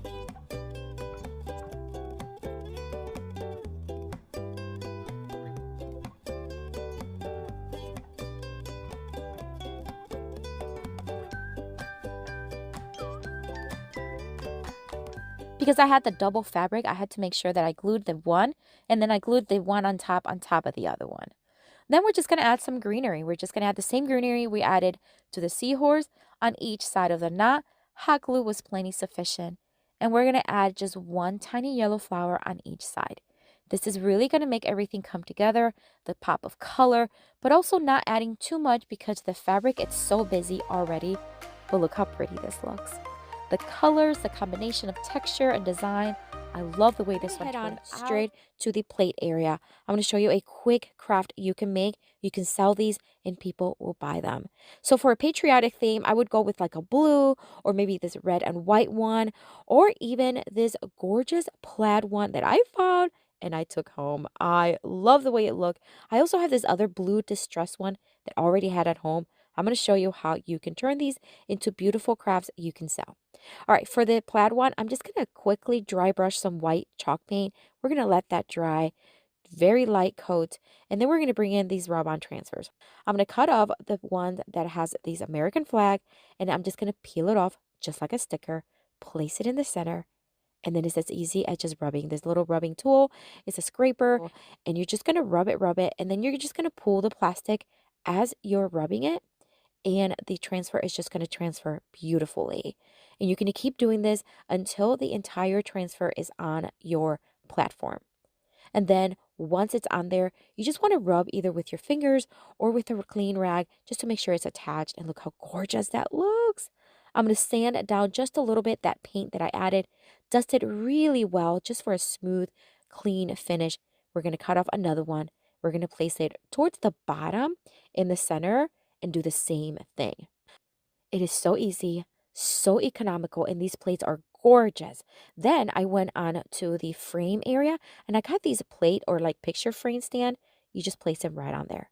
These golden ones look gorgeous with the design. Look how beautiful these are. It's definitely one of my favorite and so easy. Now you can paint the plates if you want. I love this style.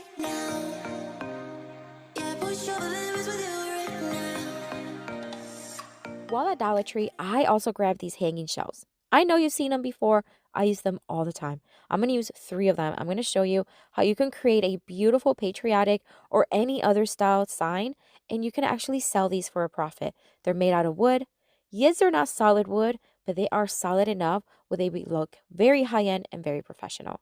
I'm going to paint one of them white, the other one red, and the other one blue. These are all Rust-Oleum chalked paints from their chalked line, and they're gorgeous. I'm just going to give them a rough one coat because we are going to distress them. I'm going to use my orbital sander, but you can certainly use a palm sander or a hand sander if you want. I just want it to have a little bit of a distressed look.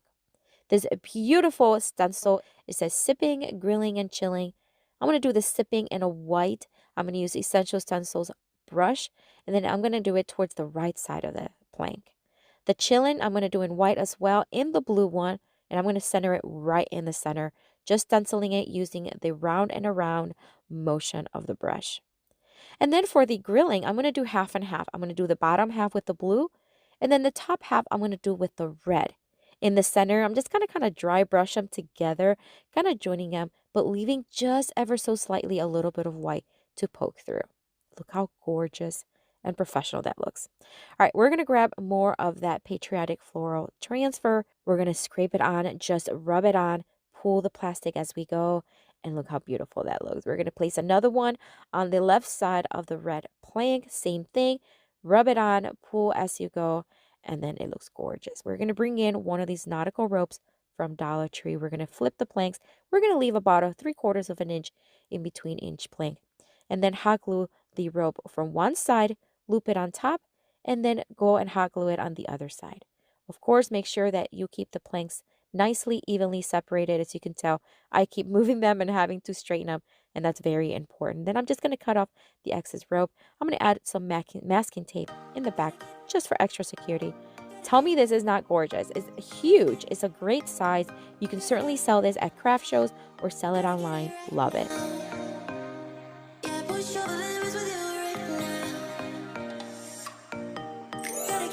Another super easy one. This would be great for gift also. I'm going to grab this mug. It could also be like a soup mug or a coffee mug. And it is just a beautiful blue tone. I'm going to grab one more of those rub-on transfers with the florals. I'm going to wipe well the surface, remove the transfer from the back, and then we're going to start at the top. Just kind of because it has that little ledge. You just want to start there, making sure you put it on there. And let me tell you, this transfer sticks amazing on the surface. Like the ceramic glossy surface, as long as it's clean, gorgeous. I'm just going to rub it down, and that's it.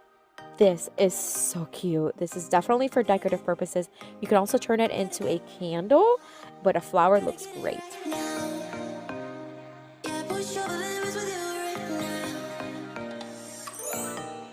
The next DIY craft, we are going to use this wood plank. Now, these are heavy duty. They're made to create either tables or trays. You can find these at the hardware store.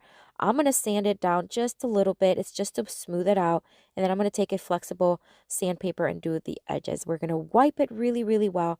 And we're going to start painting it. We're going to do half of it red and half of it white. Now, if you go to the hardware store, these are going to be around $12, $14. It is worth it. They're so heavy duty. You can sell this definitely for a profit. I'm going to do the top half in the Farmhouse Red by Rust-Oleum, and then we're going to do the bottom in white. So once it's dry, just make sure that you place the tape right over it again and do the white. I'm going to do the back of it white as well. All right, it's all dry. I'm just going to very lightly sand it down just for a smooth finish, as well as the back. Here's the stencil we're going to use from Essential Stencil. It says God Bless America, and it has a portion that has stars. We're just going to use the one that says God Bless America. I'm going to tape it to the surface, making sure that the America overlaps the white. And then we're just going to do the top portion in the white and the bottom portion in the blue. Now, the word America is going to have a little bit of white. We're going to do the same thing we did earlier. We're just going to dry brush a little bit of paint in between both, just like you see me doing there. And watch this. The result is stunning. Look at that transition from the blue to the white. I can't get over it. All right. We're going to use more of that rub-on transfer. We're just going to place it right in the center. This one is large. It has the flag. And then because the two ends are a little bit bare, I'm just going to grab smaller ones and do the same thing and just rub them on each side. We want to be able to hang this, and we want to be able to hang it safely. I love using these hooks and this wire. You can get this on Amazon. Two of the hooks, making sure that they're level and making sure that they're facing the right way. Just keep mind of that. I'm going to cut off some of the wire, and I'm going to use two of their washers. I'm going to thread it through the wire, thread it through the hook, and thread it again through the wire and just tighten it. Do the same thing on the other side, and then you just want to cut off the excess wire. This is going to be strong, it's going to be sturdy, and let's face it, it's going to look professional if you want to sell it. So then we're going to take some of these felt pads. This is because this wood piece is heavy and it's thick. So I'm just going to use these because if it's going to be placed on a glass door or any surface, you want to make sure it's not going to scratch it up.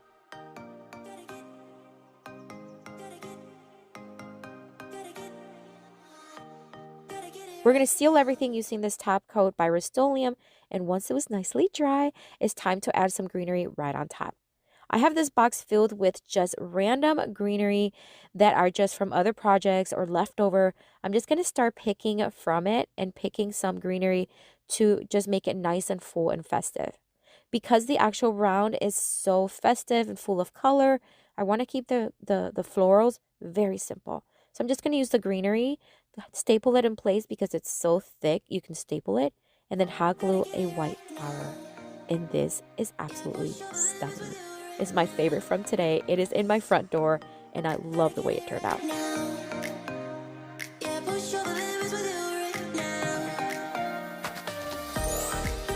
We're going to go back to my porch. Let me show you my spring vertical sign. I did this one using Essential Stencil, but, oh, and yes, there's some bird poop. We're going to flip it over because the other side is bare, and we can certainly turn this into a double-sided sign for my porch. Let's do it. We're going to clean it. After we clean the poop off, we're going to turn it around and we're going to paint the one side white. Just plain white chalk paint. I did it pretty rough because I wanted to distress it. And once it was dry, I'm going to use my palm sander to distress it even more. We're going to wipe it really well, and then we're going to bring in a stencil that is very patriotic, and it says welcome.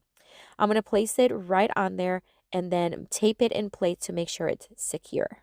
Now, this board I already had, so it was already cut to the size that I needed because it was on my porch. But you can always have them cut it at the hardware store to the size that you need. The words and the letters on this stencil are pretty large, so I'm going to use a chalk paint brush because they're thicker for the bigger letters. And then we're going to use the Essential Stencil brushes to do the stars. I'm going to use the blue Rust-Oleum chalk paint to do the welcome portion. Then I'm going to use the red for the stars and a combination of red and blue for the top little portion.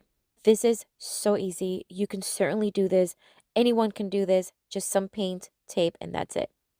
So I'm going to sand it down very slightly, very smooth, just for a little bit more of a distressed look on the design. Wipe it really well. And then I took it to my garage. We're going to seal everything. We want to make sure this is going to withstand the elements out on my porch. And look how cute it looks. And remind you that it is a two-sided, so I can use it as spring and then turn it around for Memorial Day and 4th of July. And because it's double-sided, you can definitely sell this for a profit.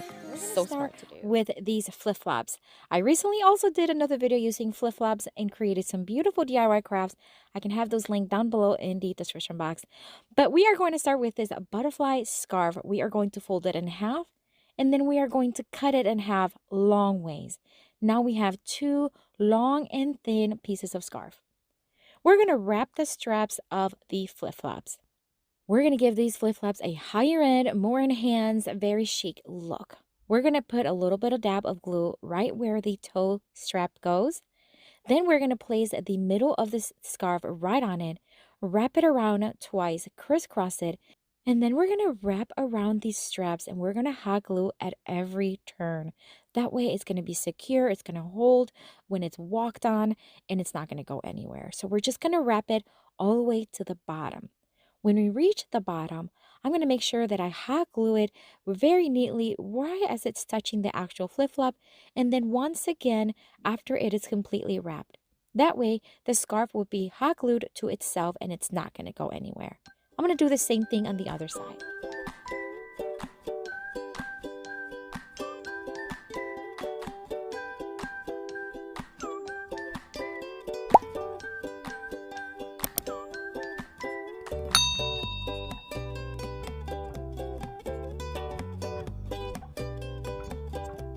Now we have some leftover straps that are longer with the scarves.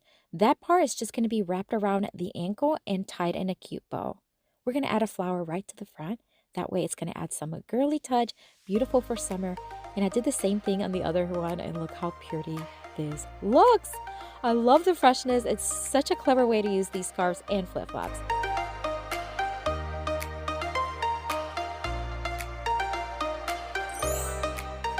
For the next DIY craft, I'm going to take this beautiful blue and white scarf. We're going to fold it in half once again, and then we're going to make sure that the end and the sides are even as possible. We're creating a DIY tote bag. I'm going to take my ruler here, and I'm going to measure 12 inches from the bottom side that is folded, and I'm going to cut some fabric tape. Now, looking back, I would recommend doing 10 inches and not 12 inches. I'm going to iron the sides just to make sure that they're nice and flat.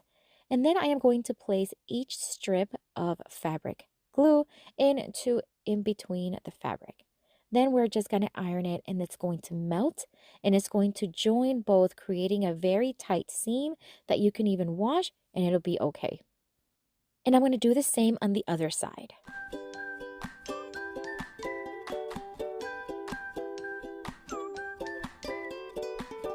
Alright, so we have the other side nicely attached and everything has cooled down and hardened. Now we're going to take the open side and we're just going to knot close to the bottom part where the adhesive has started. That way we are going to have a nice knot, and it's just going to give it a little bit of style. We're going to do the same thing on the other side, making sure that the knot aligns with the first knot. And then we're just going to knot everything together to create the actual loop where it can hang from. And you're just going to make a very simple knot right at the very top of the tote bag. Now we can place a book or whatever we want in it. It's nice and secure, and it's so pretty, very sheer, very lightweight. You can add anything you want, as long as it's, of course, not too heavy. But it actually worked with this pretty heavy book. Love it.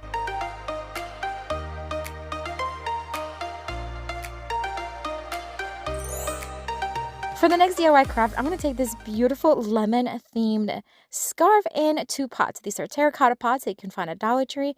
We're also going to get some Mod Podge and a small brush.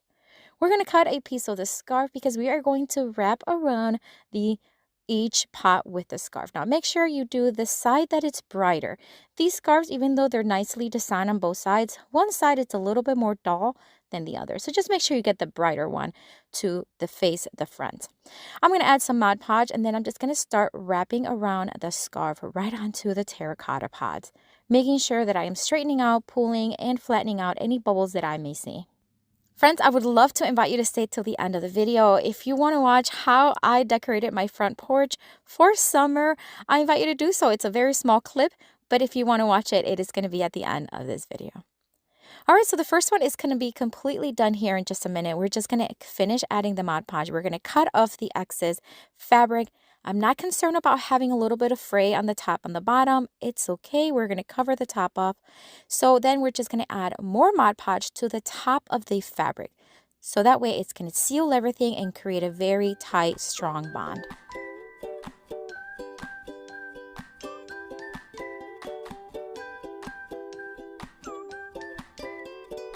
And then I did the same thing with the little tiny one.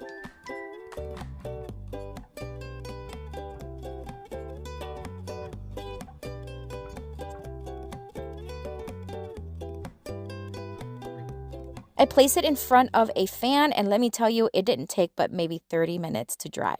Now, they are a little rough to the touch, so I'm just going to take a 120 grit sandpaper, and we're just going to sand it down. Actually, it's a 220 grit. Just very, very lightly, and that way it's going to smooth it out just a little bit. We're just going to take this burlap ribbon that has a very frayed edges. We're going to cut off a piece. It's maybe about an inch thick. We're going to remove some of the frays on the opposite side of the frays. That way, we have frays on both ends. How many times am I going to say frays? All right, we're going to hot glue it to the top rim, making sure that the frays are overlapping the edge of the terracotta pot. And then we're just going to add some hot glue at the end, and that way it's going to be nice and secure.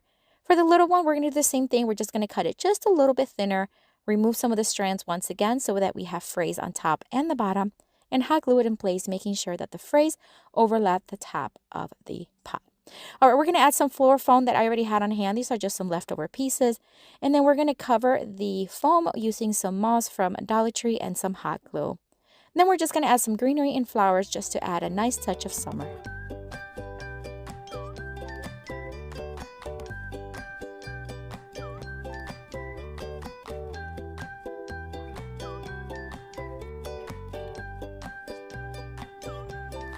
Currently at Dollar Tree, you can find these little tiny bugs. They have bees and little tiny ladybugs, and they're just so cute. I'm just going to hot glue one to each pot. That way it's just going to add a little bit of color, character, just a fun little thing to add. And look how cute these look. Now imagine you can use as many of these pots as you want, maybe larger ones, and any scarf for any design.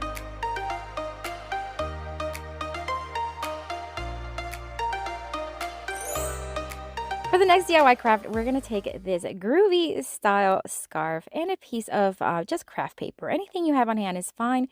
This has a cardboard kind of thickness to it, or stock paper, I should say. We're just going to cut a piece that's 2 inches by 8 inches, and then another one that's about 5 inches by 2 inches.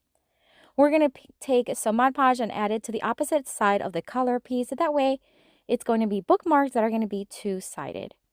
We're going to place this scarf and just make sure that it's nice and flat and no bubbles.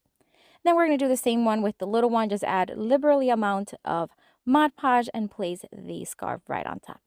Again, we're just going to place this in a fan, and that way it's going to speed up the process, but you don't have to. It'll dry up eventually. I'm going to use this crinkle style scissors. I'm just going to cut off the excess fabric from the sides. Now, I attempted to cut it with these scissors before I cut the excess, and it just didn't work as good. So just make sure you cut off the excess fabric before you use the crinkle scissors. And of course, this is optional. If you don't have these scissors, you can just use your regular scissors. And then I'm going to do the same thing to the other one.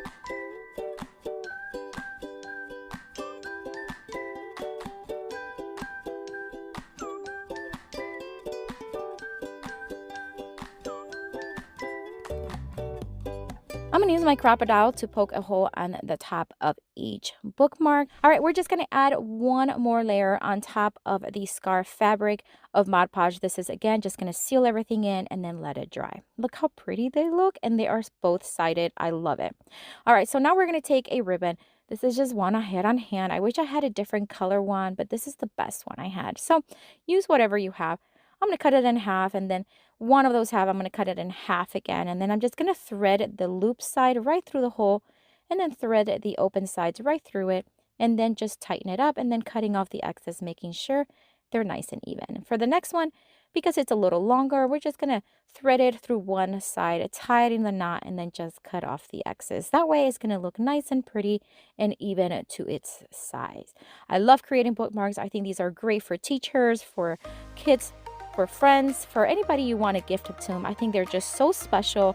I love this one. They're two-sided and it's so much fun. What a great gift. These burlap fabrics are awesome. They have such great quality and design, and I grabbed a few that I just loved the way they look. On a recent video, I upcycled 4 picture frames. This one I had purchased but didn't do anything with it. I loved that it was solid wood and I loved that it was already white.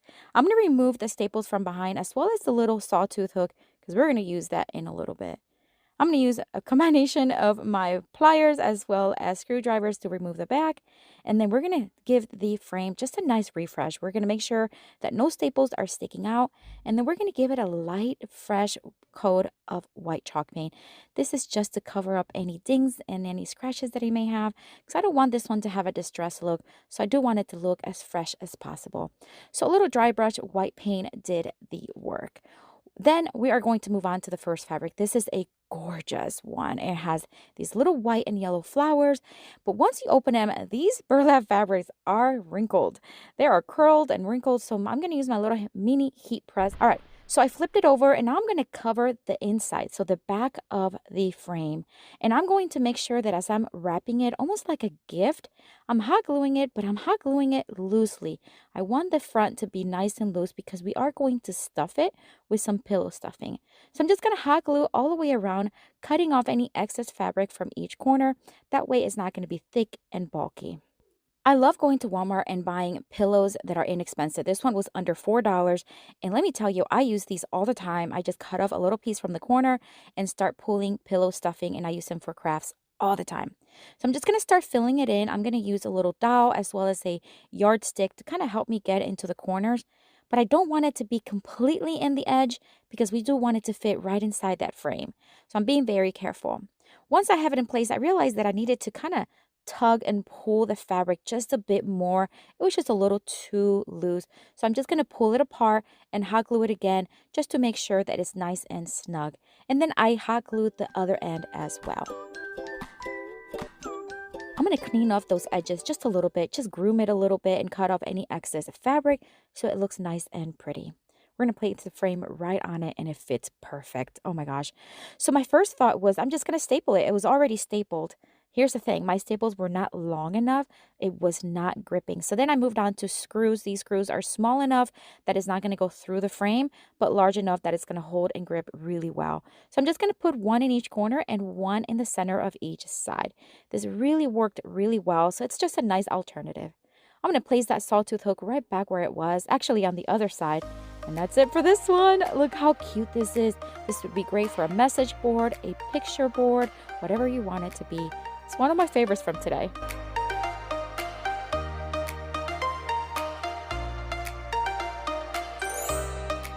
For the next Dollar Tree DIY craft, we're going to take one of these boards. Okay, I know I use these all the time. They're just so versatile. You can cut them, you can paint them. I love them. For this one, we're going to remove the jute string and we are going to give it one coat of Rust-Oleum chalk paint in the linen white. While that dries, I'm going to take this Welcome Black. It's like a metal word. Now, this one had a little plastic on the surface. I don't know. I've never seen the galvanized one have it, but this black one had it. So just remove it. It removes pretty easily. Once it was removed, I'm going to give it 2 coats of this Agave Waverly color. And instead of brushing it, I'm just going to tap it because it has way better coverage and you're not going to see a lot of the brush strokes. And then we're just going to put that to the side. And I did do 2 coats. Now I'm going to take this anchor sign from Dollar Tree. As I was trying to remove the little starfish because I do want to reuse it, the little part, like the little hands, or are they legs or hands? I don't know. They were coming off. They were breaking off. I did use my heat gun to help me. I removed the excess glue and I'm going to try to salvage this little starfish. So I'm just going to hot glue the pieces together and I showed you how it turned out really cute. The fabric we're going to use for this one is this gorgeous one. For this one, we're just going to use it a little bit different. I'm going to open it up and then I'm going to use some of this Gorilla adhesive spray and I'm going to spray it on the surface on the top of the anchor and place it where there's not a lot of wrinkles and just press it down really, really well. Then using a very sharp X-Acto knife, I'm going to cut off the excess.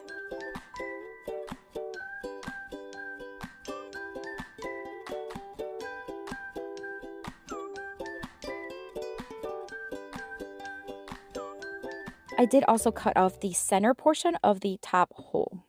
All right, so then we are going to just paint the starfish. This really made it look all seamless. You can't even tell that the little legs have broken off, so it worked really well. I'm just going to hot glue it kind of where it was, right on top of the fabric. The board is nice and dry. I'm going to use my crocodile, which, by the way, it is in my Amazon store, so check it out. It is down in the description box. I'm going to whiten up those holes that was already on there, and I'm going to add a couple other ones in each corner of the opposite side. That way, everything looks nice and even.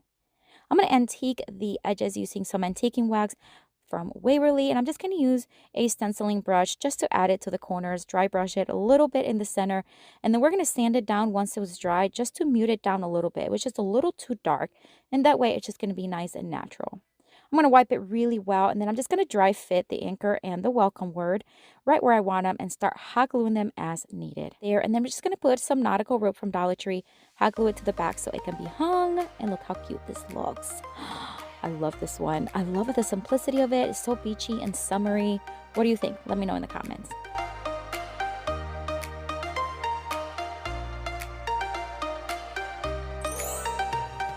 For the next Dollar Tree DIY craft, we're going to use this starfish fabric. I love this one. Isn't it so beautiful, those colors?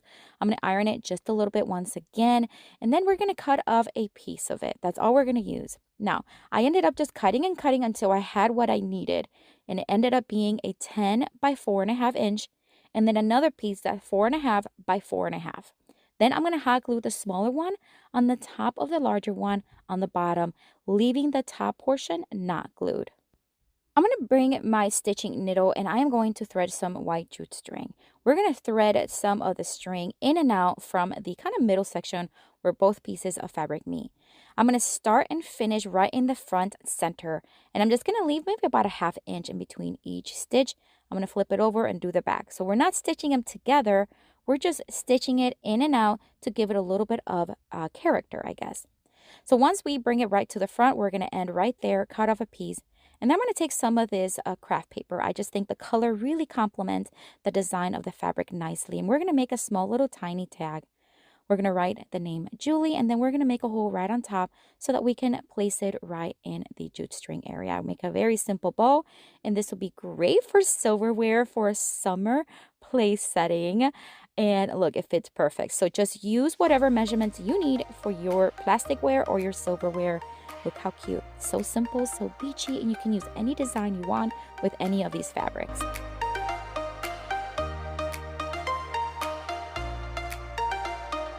All right, for the next Dollar Tree DIY craft, we're going to take this white polka dot burlap fabric, again, open it up, and we're going to iron it. This one, we're going to try to do it as best as we can.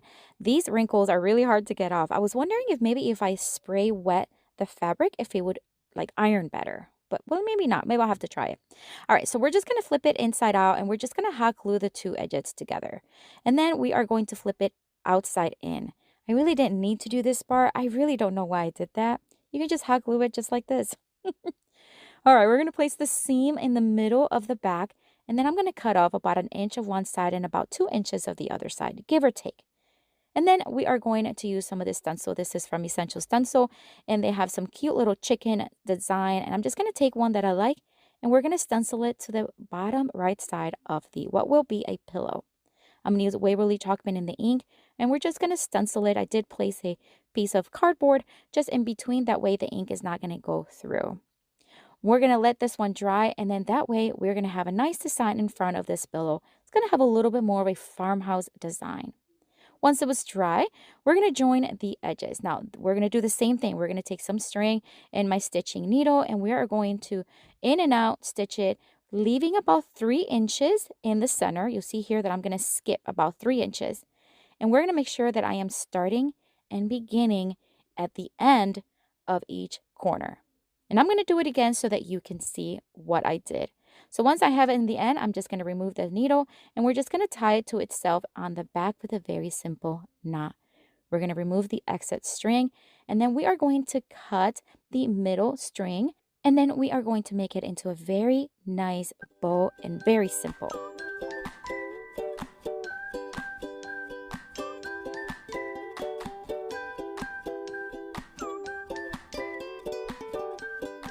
Now that we have one side closed, we're going to stuff it with some pillow stuffing because we're going to create, of course, a pillow.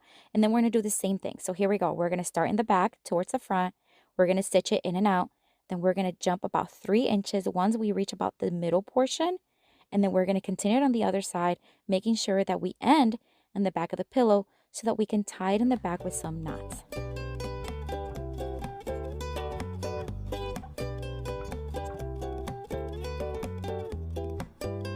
And then, of course, we want to cut open that middle section, and we're just going to tie it into a very simple bow. Look how cute this pillow turned out.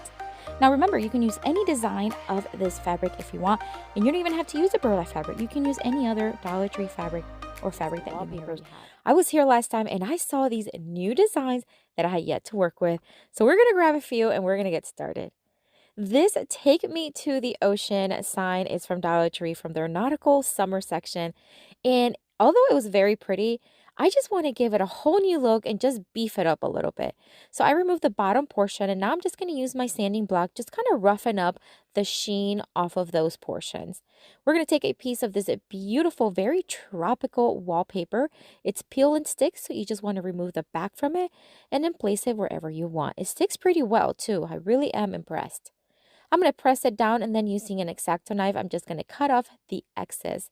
And then I'm going to use a combination of a nail filer and my sanding block to remove the excess paper and just to smooth it out on the edges. You just want to sand it on a downward motion. This is going to make it very smooth and very secure in those edges so it doesn't come off.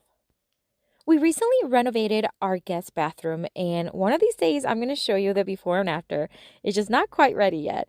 But we had this leftover trim, so I just picked this one. It's about 9.5 inches long, and it's a 4-inch piece. So I'm just going to paint it with this beautiful mint green by Bear, and I'm going to now give it a little bit of a distressed look using a chippy brush.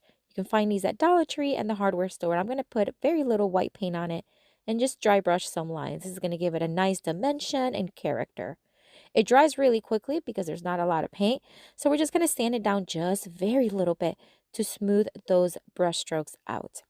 I'm going to take this stencil from Essential Stencil, and I'm just going to place it right there on the right side. It came in a pack of 6, and it had beautiful messages, scriptures, and they're just very nice. I'm going to take a stenciling brush and very little paint on the brush. I'm just going to smooth it out into the brush and then stencil it. We're going to do the circular motion because it helps to prevent bleed through. I love this technique. A lot of you have asked me, how do I prevent bleed through when stenciling? And this is it. Very little paint in your brush and then do a circular motion. Look how pretty that looks. Now we're going to bring in these starfish from Dollar Tree. They come 3 in a pack. I'm going to take one. I'm going to place it, just dry fit it, kind of see where it touches the board, and then place glue right where it needs it, and then that's it. It really holds on really well. Now it's time to add a little bit of distress on to the sails. Just going to add a little bit of white paint on the same brush that we used earlier, just to add a little bit of dimension. I'm going to add some hot glue to the bottom portion and then hot glue it to the board. Look how pretty that looks. So I just wanted to add one small little detail. So I'm going to take this red ribbon, I'm going to turn it into a little red flag, cut it in a triangle shape, and then I am going to hot glue it to the top of the sails, giving it that cute little nautical flag look. Isn't that pretty? Now this was already very pretty, but I gotta tell you, giving it this new look, you can really customize it to whatever you want and whatever fits your style.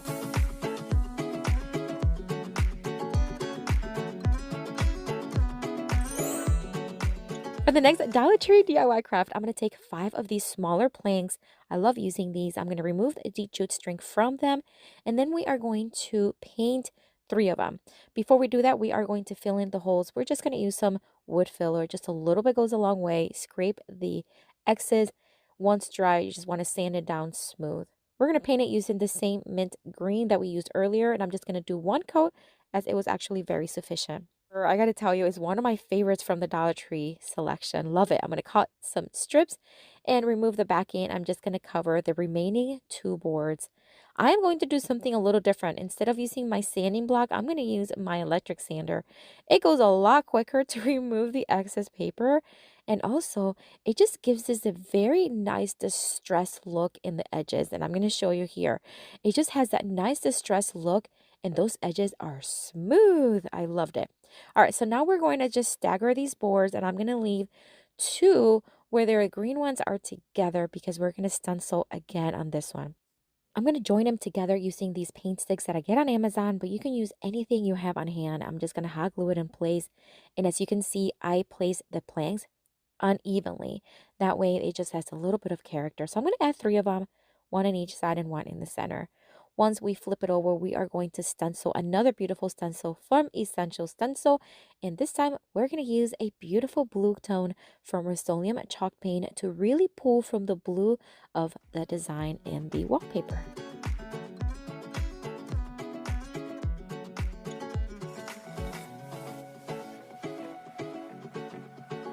And look how pretty this looks. Oh my gosh, this one's definitely one of my favorites to hang it. We're just going to add a very simple nautical rope, the white kind from Dollar Tree. And I also like to add masking tape. This is just really going to hold it very well. Just going to kind of clean it up on the back. And if you want to gift it to somebody, it just looks nice and clean. But I got to show you, this one is stunning. I think it's my favorite from today. I love the design. I love the floral of the wallpaper. And I think adding that blue with the stencil, gorgeous.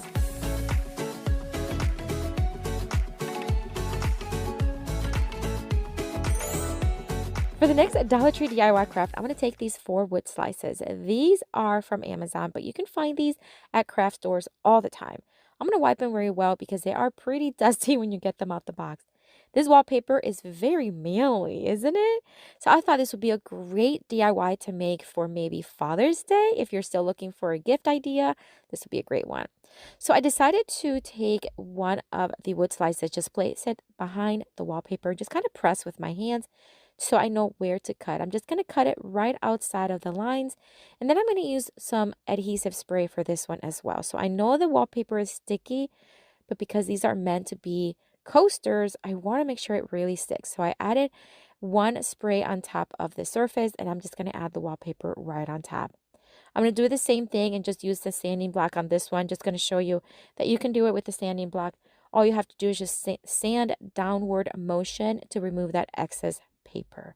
Now, for the next few, I decided not to mark with my hands pushing down because I really didn't need it. And I also did decide to use my my power sander because it just goes so much quicker.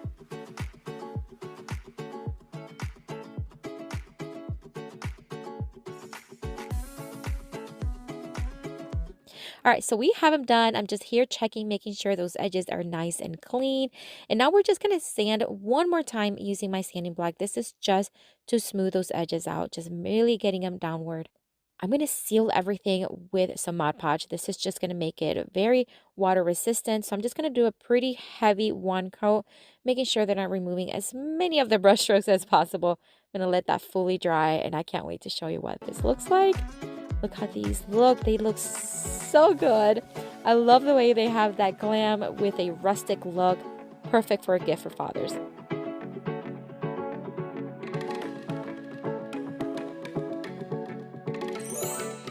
For the next Dollar Tree DIY craft, we're going to start with this. It's like a frame. I honestly don't know. Maybe for signs would be great. But I did find it at the Dollar Tree when I was in Florida, actually. So I bought a few. I removed the little hooks from the back, and then I'm just going to press it outward to remove the center from it. It had these tiny little almost like brad nails, like pin nails, so I'm going to remove them so that we're not poking anybody with them. And then we're going to sand down those edges because they were a little rough after removing it. No big deal, a quick sand, and then I'm going to dust it really well. I am going to paint the frame white. I'm going to give it one pretty rough coat of white chalk paint. You don't have to do this. This is just the color I prefer. You can leave it the color as is. Once it was dry, I did want to sand it down, and we're going to make it very rustic, and I'll show you that here in a minute. This, again, my favorite design, so we're going to use it again. I'm going to cut a piece of the wallpaper. We're going to cover half of the board. So I cut up a piece, and I'm just going to place it right there. Again, I'm going to use my electric sander because it's so much quicker, and I'm just going to sand down those edges.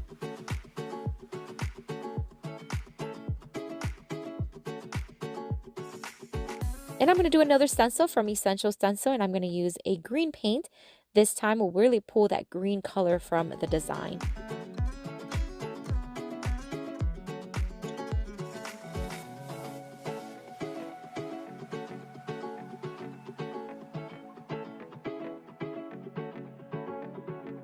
look how pretty this looks. Oh, I love it.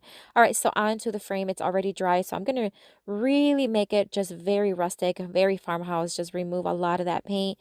And I'm just going to attach it with some hot glue. I'm just going to add a very thin layer of hot glue all around the edge and then place the board right in the center. Very easy, and I just pressed it down. I contemplated using pin nails like it had, but it really didn't need it, so I didn't do it. So now we're just going to place that little hook, one of them, right back on there with the screw, and look how pretty this looks. I gotta tell you, this one's also, you know what it is? It's the design of the wallpaper. It's so pretty, so fresh, perfect for spring. The round green foam ones. I'm sure you've seen these. I'm going to show you what I do with it. I'm going to remove the sticker, of course, and then I am going to give it one pretty heavy coat of Rust-Oleum milk paint in the Highland Blue.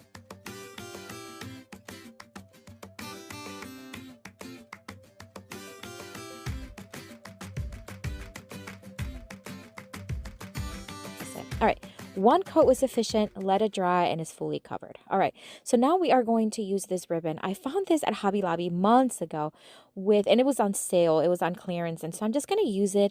It's kind of stretchy. I just wanted something white. So if you're gonna recreate something like this, just try to find a ribbon that is white, or you can also tape and paint as you need. So I'm just going to cut several pieces and I'm going to wrap it around, creating a nice even design all around the wreath form.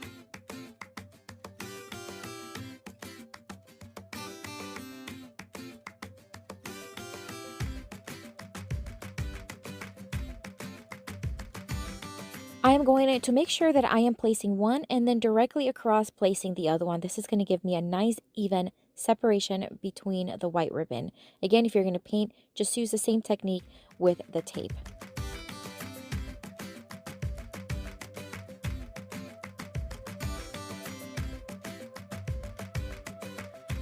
We're just about done with these, and now I'm going to grab one of these anchors. You can find these at Dollar Tree during the summer season. Look how gorgeous it is, and it is pretty large. I'm going to remove the jute string from this one that it came with. It's more like a rope, and I'm going to replace it with the longer one. This is just jute rope from Dollar Tree, and I'm just going to tie it very loosely on top, and then I'm kind of just going to wrap it around almost like it tangled up underneath the ocean. I just want it to have a very natural look.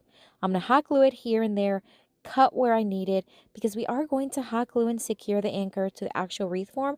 So I want it to be flush on the back. So any rope that is behind it, I'm just going to cut just like you see here, and then hot glue and tuck as needed.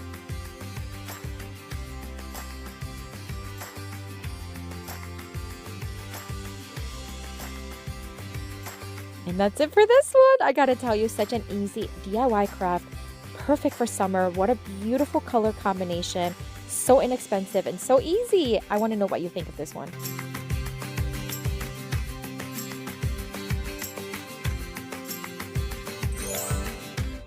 For this next DIY craft, I'm going to take another one of those foam wreath forms, and this time we're going to wrap it around with some nautical rope from Dollar Tree. This is the white kind, and then we're going to alternate from the white one to the natural tone one. I'm going to do 7 loops around, and then I'm going to go on to the jute rope, and I'm going to keep alternating until the entire wreath form is covered. Here's the thing. If you've ever wrapped anything around anything circular like this, you know that the inside circumference is smaller than the outside. So eventually, some of those strands, some of those rope strands are going to kind of overlap each other. So if you see that, it's okay. I'm not looking for perfection. I just want it to be covered and look nice and pretty.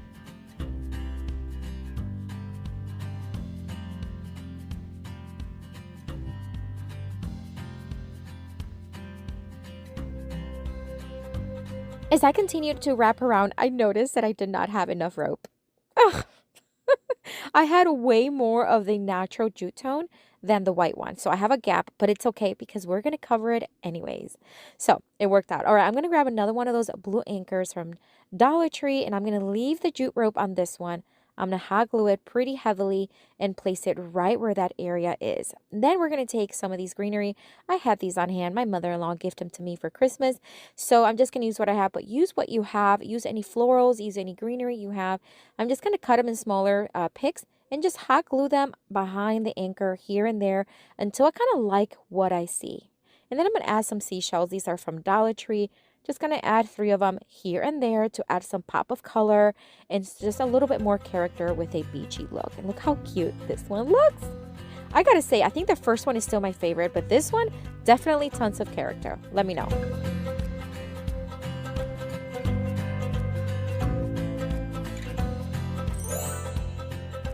For the next DIY craft, we are going to take these hooks. These nautical hooks are so beautiful. I grabbed 3 of them. One is the shape of a whale, one's a mermaid, and the other one is another anchor. Look how cute these are. They come with a little hook already for hanging, but I'm not going to use those, so we're going to remove that. And then we're going to tape the little actual hook portion of it because I want it to stay in this natural wood tone. For 2 of them, the mermaid and the whale, I'm going to paint in that beautiful Highland blue by Rust-Oleum milk paint, and then the anchor is going to be white.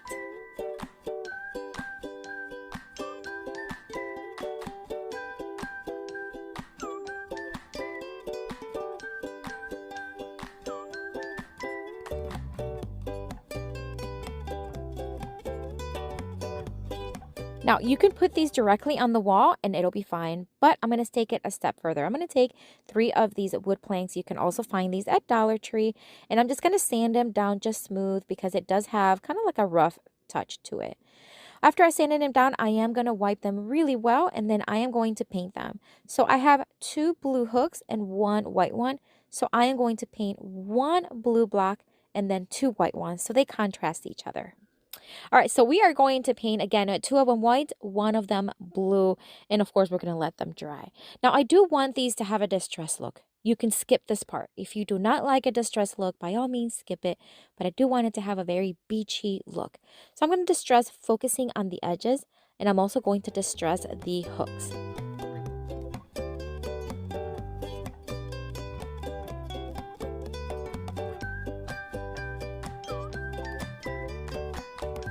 I'm going to wipe them really, really well, and then I am going to add a hook to the back of each board. This is so that we can hang it, and I'm just going to use the ones that you hammer in, and I'm going to do 1 on the top of each.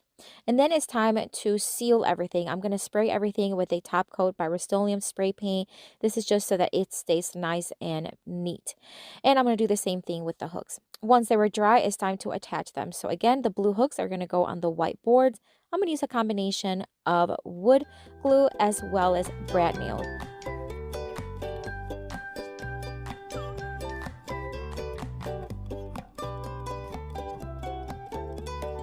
All right, so you do see the little brad nails, so I'm just going to cover them up with a little bit of paint.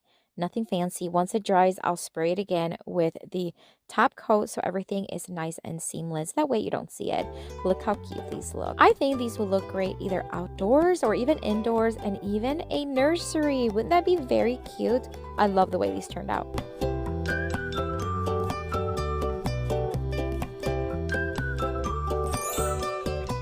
For the next DIY craft, I'm going to take this EAT that I found at the thrift store. Now, you can spell eat, or you can spell the word T or the word eight, whatever you want. I'm going to spell the word eat because I want to place it in my kitchen. I'm going to paint the E white and then half the A white and then the T and half the A in that beautiful Highland blue. And I'm just going to do 2 coats. Now, I am going to blend the center so that it has a nice kind of like blended ombre look because I am going to place these vertically on one of my walls in my kitchen. For the second coat, I did move on to my chalk paintbrush because I have found that it's so much easier to blend the colors using these brushes. They're thick, and this is when I'm going to start blending, and I'm going to put it into real time here so you kind of see how I'm blending it. I'm going to go back and forth from the white and the green, the white and the blue, back and forth, ensuring that it blends nicely.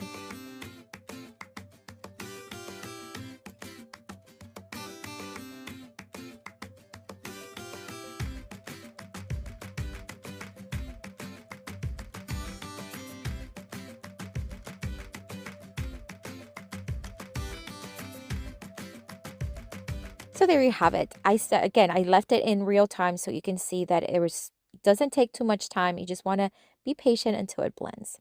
All right, so this is the wall. I'm going to remove a couple of screws that were already there, and I'm just going to give it a good clean just to remove some of smudges from dirty hands.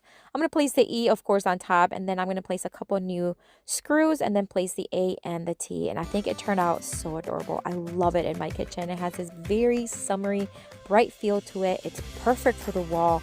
I can't wait to keep it there until this little basket meant to be used in the sand.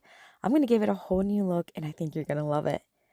So we're going to start with just removing everything from it, of course, and then we are going to give it several coats of this Rust-Oleum white spray paint. I took it outside, spray painted it. Now, in the end, after I was done, I think I should have done one more coat, but you really couldn't see it once I put everything in it. I just wanted to have a lighter look. I am going to take this patriotic scarf from Dollar Tree, and I'm going to wave it in and out through some of the holes on the basket.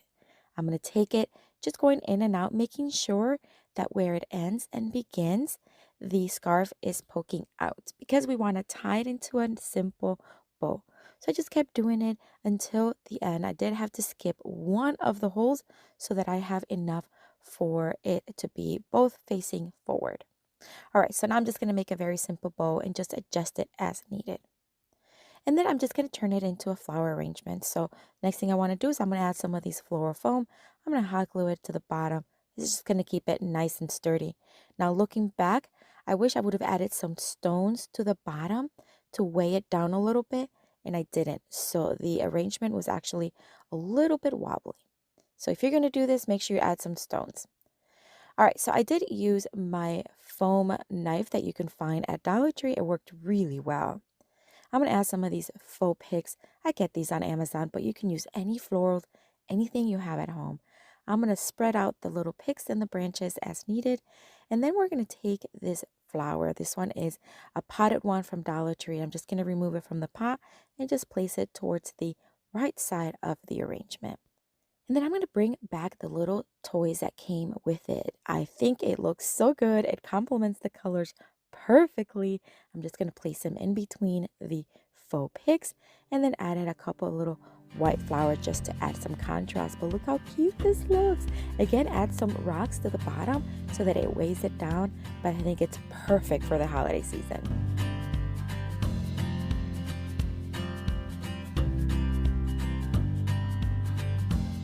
For the next Dollar Tree hack, I'm going to take these little shovels that you can find in their summer toys section. These are meant to use in the sand, but we're going to use them to make a very cute wreath for your front door. I'm going to remove the little shovel portion by just unscrewing them and removing them. Once I have that, I am going to take them outside and we are going to spray paint them in black. Use whatever color you want. You can use gray, you can use any color you want. I just wanted them to be a nice neutral black. So I'm going to give them several coats both in the front and the back. And then once they were dry, we're going to place them right back on the sticks. But before, I do want to stain them using this Rust-Oleum chalked glaze in the brown tone, and it dries pretty quickly. It is water-based. So here we have the shovels. I'm going to put them right back on and make sure that I replace them with the screw they came with. Now we're going to crisscross them. They are joined and we're just going to crisscross them into an X. I'm going to add some hot glue in between. This is just to kind of keep them from moving, but we are going to use some jute string. And the way I like to do it, I like to loop one of the ends of the string and then thread the other end through the loop. And this is going to give me a nice tight pull when I pull on it, and it really works. So I'm just going to start doing it back and forth through all the pieces of where both shovels meet. And then in the end, we're just going to tie it in the back in a simple knot. I did add some hot glue to the knot, so it's nice and secure. I cut off the excess jute string, and then it's time to add some florals. I'm going to take this wreath form. It was a little too big, so I'm just going to fold it to make it half the size, and then just secure it back on in place. I'm going to place it right on top. Now, I don't mind seeing the jute string because we are going to cover that up. I'm going to take more jute string so that we can secure the wreath right on to the shovels. So simply just tie them in the back, and that's it. And then we're going to add some color. So I wanted to add this vibrant, large sunflower that I already had on hand. We're just going to hot glue it there, and then I'm just going to add some greenery here and there.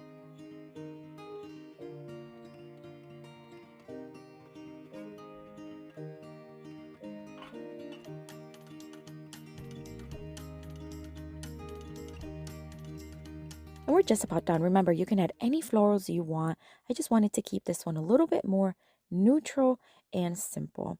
I am going to add one more string to the back so that we can hang it. And look how cute this looks. No one will ever know that these were green and blue shovels from the toy section.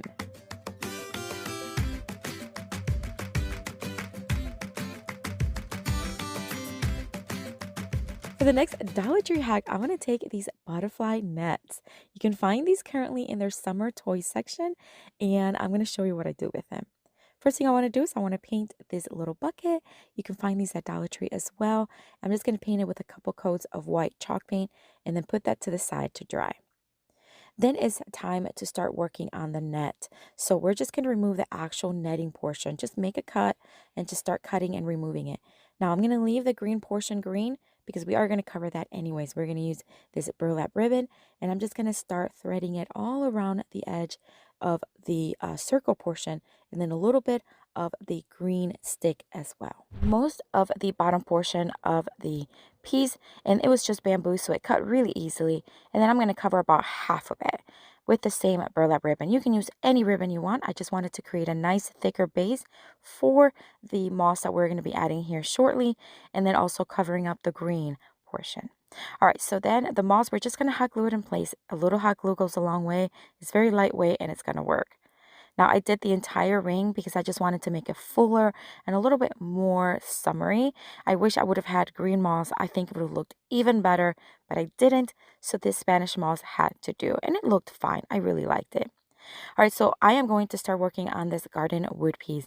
You can find these at Dollar Tree currently, and I'm just going to paint the whole thing white and then paint the little bird and the watering can in different colors just to add some pop of color.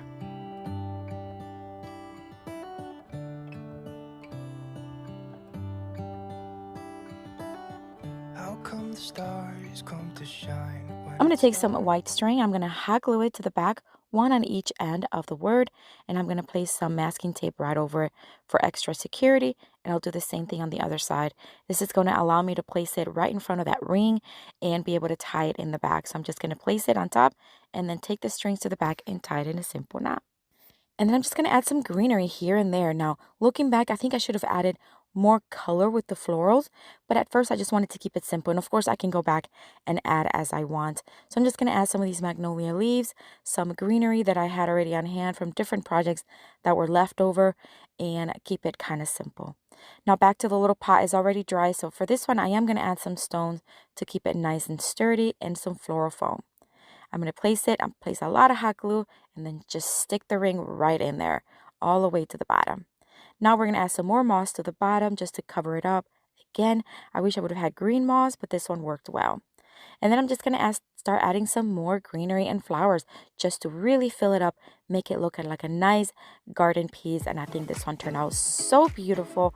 What a fun way to use these butterfly nets from their toy section. I think it's incredible.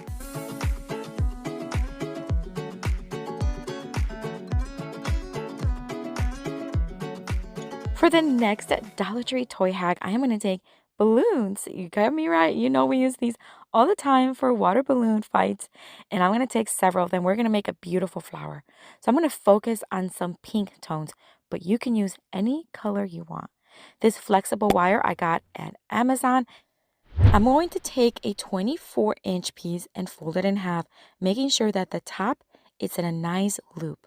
Then I'm going to take the balloon and I am going to start placing it, just threaded right from the top as if you were placing a sock in somebody's feet.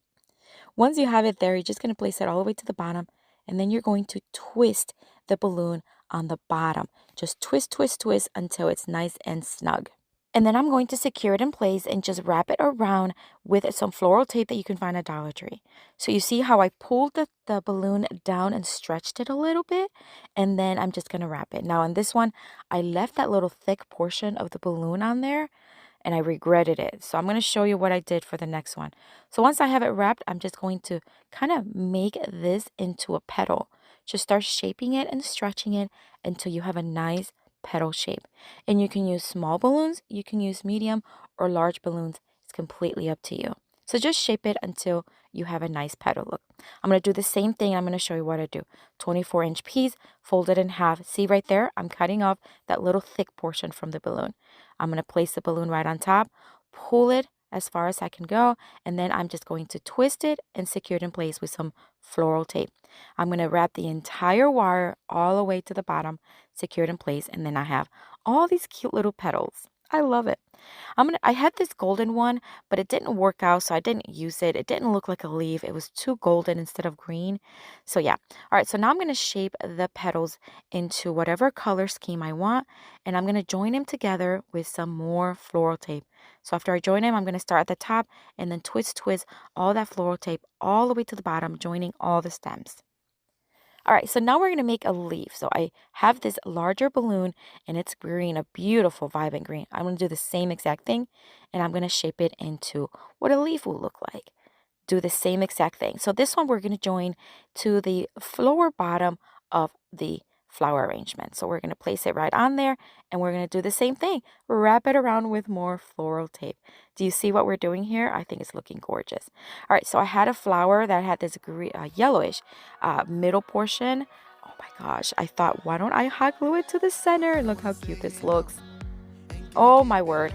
I tell you what, making an entire arrangement with these balloons would be so much fun. I'm going to start with this piece of wood. This one I found just like this. It was already black on one side, which I'm not sure why.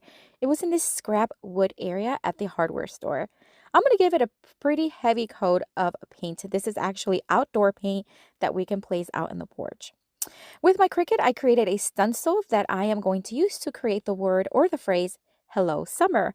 We're going to make a beautiful, very vibrant vertical sign for my porch. The way this works is just like a stencil, except it's sticky and you can only use it once. So I'm just going to place it right on the top and remove the transfer tape. Then I'm just going to use several different colors, and these are colors that complement the flip-flops that we're going to be using for this one. It's a beautiful teal color. It's Highland Blue by Rust-Oleum Milk Paint. This is a yellow by Rust-Oleum Milk Paint. It's actually Venetian yellow, and then an orange. I'm going to use my flip-flops, just place them right there just to make sure that I know exactly where to place my M's and then the E and the R. And I'll repeat the process all the way down. I realized that I made the stencils way too small and thin on the edges, so I'm just going to place some masking tape to give me a little wiggle room. I'm going to use the same colors, alternating them all down the word summer.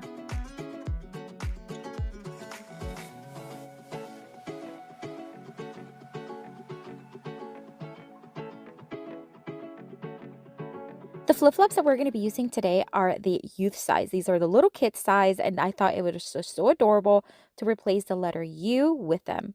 So I'm just going to remove the tag, and of course, we're just going to hot glue them. They're very lightweight, and they stuck really well. You can also brad nail them, or just nail them, or even staple them if you want to. Again, I'm just going to place it. And then to finish everything off, I do want to seal everything because I want to make sure that it's going to be ready for the elements out in my porch. So I'm just going to spray it a couple of times, let it dry, and that's it for this one. Such a beautiful sign. I love the vibrant colors. I love those cute little flip-flops, but I would love to know what you think.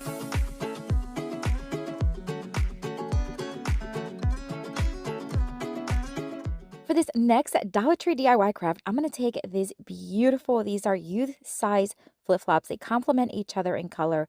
I'm also going to use this container that I found recently at the Dollar Tree and some floral foam. I'm also going to be using some skewer sticks. I removed the jute string from it because I am going to replace it with this beautiful teal burlap ribbon just to add a little color. And then once I had it attached, I am going to add more jute string to the center, but this one's more of a lacy look, and I thought it really complemented the design very nicely. Foam, and I'm just going to hot glue it right down in the center of the container. This is where it gets really fun. So I'm going to remove everything from the flip-flops, of course, and now we're going to take a small screwdriver, and I am going to poke holes on the bottom of each flip-flop. Then I'm going to add a little dab of hot glue, and then I'm going to take each skewer and just press it right inside that hole. Now, be very careful because sometimes if you don't go straight, it can poke up or down. Just take your time, be very careful.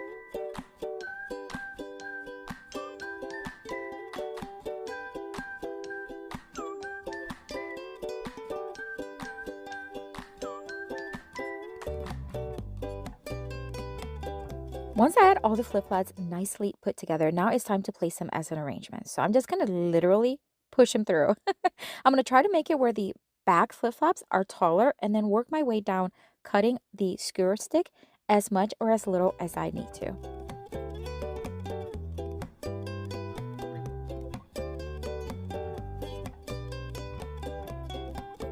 For an added touch of greenery, I'm going to add these greenery picks from Dollar Tree, and I'm just going to add them here and there in between the flip-flops.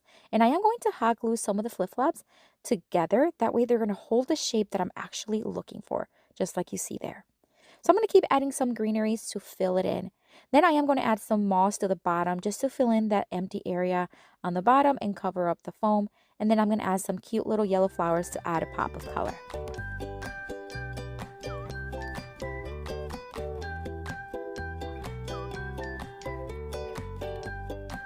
And that's it for this one. I can't wait to hear what you think of this one. It's such a cute DIY craft. It would be great for an outdoor centerpiece or even indoor. Let me know what you think.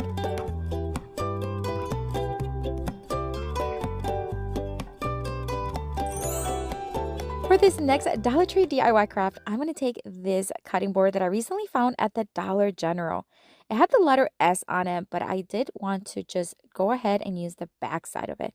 I'm going to sand it down just a little bit just to smooth it out and dust it really, really well.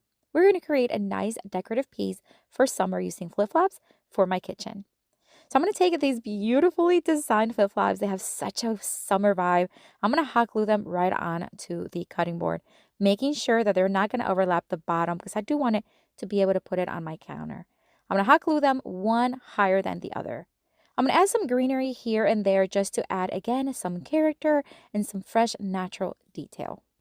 All right, so now I'm going to add some of these beautiful yellow flowers from Dollar Tree as well. I'm just going to place one on the top, one on the bottom, and then a smaller yellow one right in the center to fill in that little empty spot. And that's it. How easy was this? You can use any flip-flops, any florals you want, and I love the way this looks. I'm going to place it right in my kitchen in the summertime.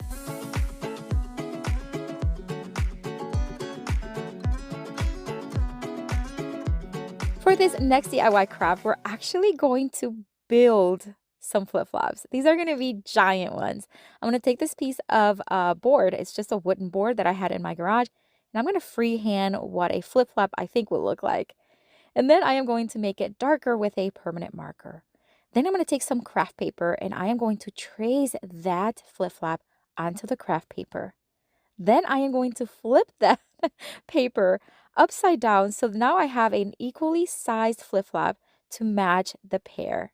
I'm going to use some carbon paper to trace it onto the board. That way I know exactly where I need to cut. I'm also going to trace it again with a permanent marker. That way I'll be able to see exactly where I need to cut.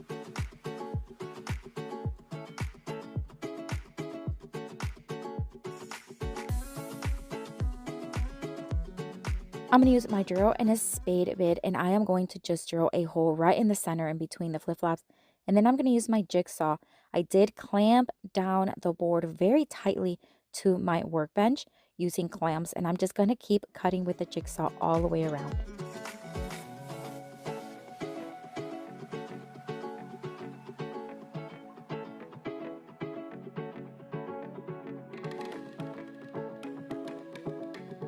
The wood board got really splintery, so I am going to sand it down very nicely. It's also going to remove some of that black marker, and that way it's going to be just nice and smooth. I am going to paint it using an outdoor paint because this is going to be outdoors, and I'm just going to give it a couple of coats for a full coverage. Using a flat screwdriver, I am going to plank it. So basically, I'm just going to plank it, making sure that I'm really pressing down on the board with the screwdriver so it has a little bit of a dent. Now I'm going to follow those lines and I'm just going to paint every other stripe, either white or blue. And then on the other flip-flops, I'm going to alternate the same colors, but on the opposite line.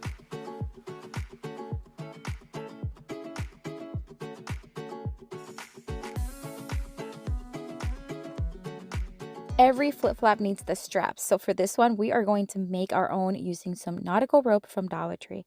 I'm going to tie 2 of them in the end, and then I'm going to twist them all the way down.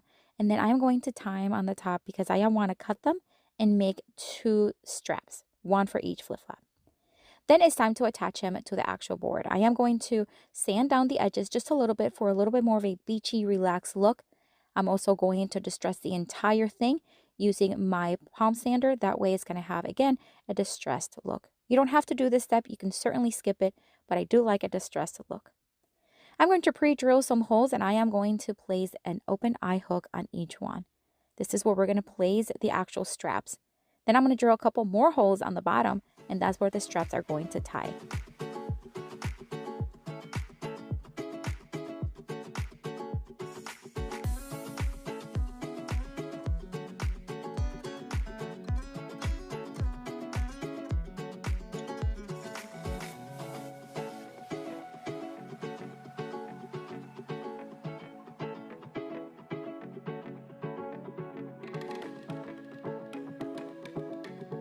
Once I had both flip-flops with the straps, I am going to pre-drill another 2 holes, one in each of the bottom of the flip-flops, and then we're going to place some more open eye hooks.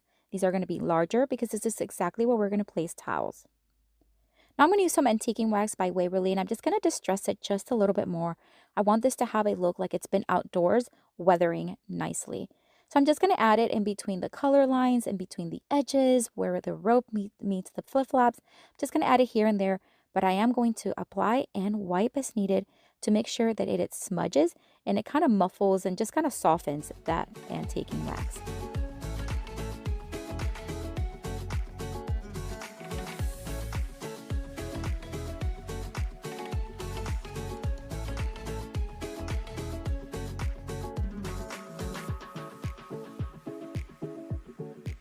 Of course, we got to add something in the back to be able to hang it. So I'm going to use these sawtooth hooks. These are the ones that you screw in because they're a little bit heavy duty, and that way it's not going to fall on me. This is a pretty heavy piece, and look how stunning these look. They are just top of the line, heavy duty, and so summery. We're working with some seashells. I love that they have these year round, and they come in different tones in these little baggies that you can buy, and they have tons in them. I'm going to head to my garage and find a piece of scrap 2x4. I found this one actually right away. I grabbed it. I wish it was a little longer, but it's going to work. I took it inside. I'm just going to sand it down just a bit. It was grimy and it was splintery. So I removed all of that and wiped it down. I'm going to give it a rough 1 coat of Waverly chalk paint in the white. This is just going to brighten it up, and I will distress it here in a bit. Now I'm going to take some drop cloth. Drop cloth you can find at the hardware store or other places, even online. And I love working with drop cloth. It's very inexpensive. So I'm going to take a dowel and I'm going to start marking where I want to cut because I want to make a sailboat. Now drop cloth, if you rip it, it gives you that nice like flared look or a frayed look, and I love it. So I want to make sure that both of my sails have the frayed style on the ends. So I'm just cutting as needed, making sure that I am placing the dowel where I want it, measuring and cutting to make sure that the sails are the size that I need and that the frays are facing outward. So here I'm just finalizing some cuts. Now on one of the sails, I do want to paint some stripes. So I'm just going to tape it here, and then I'm just going to use this paint that was left over from another project my daughter was working with. So I'm just going to use it. It's a beautiful green tone that we mixed together. So I'm just going to paint those stripes and then remove the tape.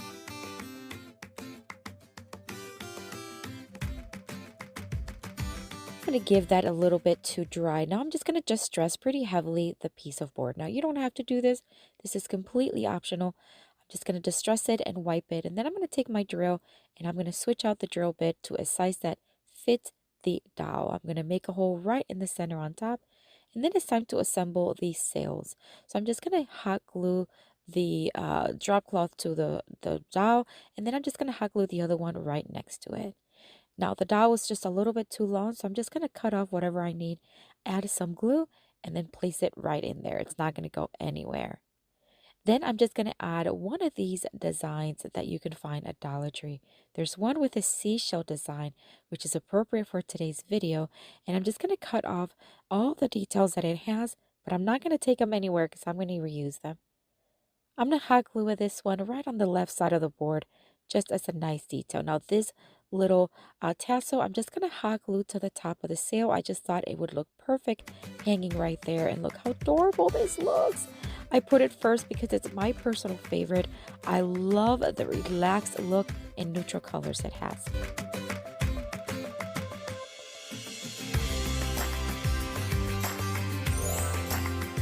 For this next Dollar Tree DIY craft, I'm going to take this starfish wreath form and more drop cloth. For this one, we're going to cut some strips. They're about maybe 3 inches wide. It doesn't matter. I'm going to cut them and just tear them. Again, I want to see that free edges. So I'm going to cut them, and then I'm going to remove any strings that are left over. It does get a little stringy, so just be patient with that. And then we're just going to literally wrap these starfish. I'm going to like speed it up quite a bit here because all I'm doing is basically wrapping it, making sure that I'm tightening as much as possible. So if you're going to recreate this, just make sure they're not loose. Just make sure you're tightening as you go, cutting and hot gluing.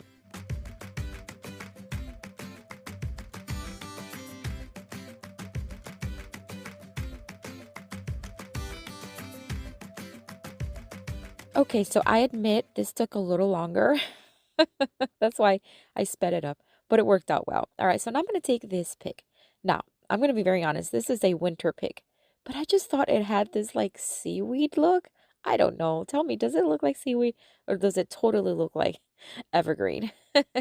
I'm just going to cut a few pieces and then hot glue them to the left side of the wreath form, keeping the shape of the starfish. And then I'm going to take one of these sand dollars from Dollar Tree and hot glue it right in the center. I'm going to add more seashells here and there to add more that white tone that I'm looking for and just to add texture. I'm also going to add additional picks just to fill it in where it needs to.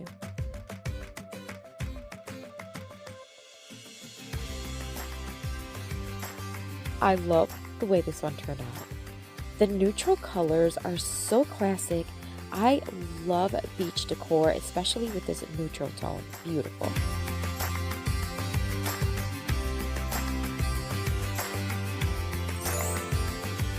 For the next Dollar Tree DIY craft, I'm going to take the 2023 calendar. This is their summer beachy theme one. Look at these beautiful designs. You can use these in multiple DIYs. Oh, I love using them. All right, so we're going to take this one. It has that seashell kind of look to it. And I'm just going to use one of these boards, which I recently used for a different DIY craft. But today we're going to do something different. So I'm going to remove the little hooks from it. I'm going to remove the center portion by just pressing outwards very carefully. I'm going to paint the frame white. You don't have to paint it. The beautiful wood tone is fine. It's just what I would prefer. So I just did it white, let that dry. Then I'm going to take the middle portion. I'm just going to sand down those edges. It does keep a little bit of roughness, so smoothing it out works. I'm going to spray adhesive the top and then place the calendar page right on top.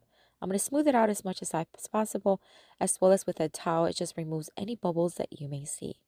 To remove the edges, instead of cutting, I love to sand it down, so I'm going to use my electric sander. It just goes so much quicker, and those edges turn out so smooth. Remove the excess paper, and then we're just going to hot glue it right back onto the center of the frame. Add a little bit of hot glue, place it, press it, and then I'm going to place some seashells. So this is a starfish from Dollar Tree as well. I'm just going to hot glue it right there in the center. And then I'm going to hot glue some seashells going upwards and on the bottom of the frame. So I'm almost done with the seashells, and I just felt like something was missing. So recently I did another beach theme decor, and I added nautical rope like I'm doing here in this wavy style. And I thought I can do it also to this one, and I think it was the perfect addition. It just makes it look grander and just gives it that much more texture. So I'm just going to hot glue it to the frame in a wiggly kind of wavy look, cut off the excess, and that's it. This one is actually a surprising favorite of mine. Let me know what you think. Such a smart way to use these calendars. Craft with them. If you've never crafted with them, this is the time to start. So easy, so inexpensive, and I'm going to show you how. We are going to start with this wooden heart from Dollar Tree and this beautiful decal. It has succulents and flowers on it, and the colors are just gorgeous. It happened to be in the shape of a heart, so it worked out perfect for this craft. I'm going to place one on one side of the heart, the other one on the other side, and then I'm going to lightly sand the edges on a downward motion so that I have smooth edges, and it's so much easier than cutting with scissors.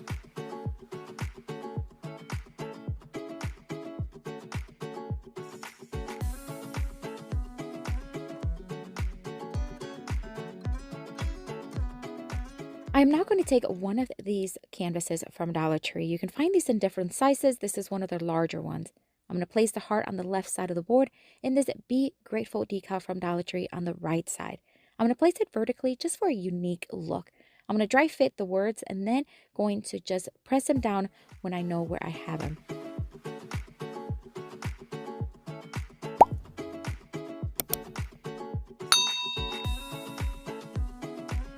And then, of course, I want to hot glue the heart right there to the left side. Hot glue is sufficient. It's very lightweight.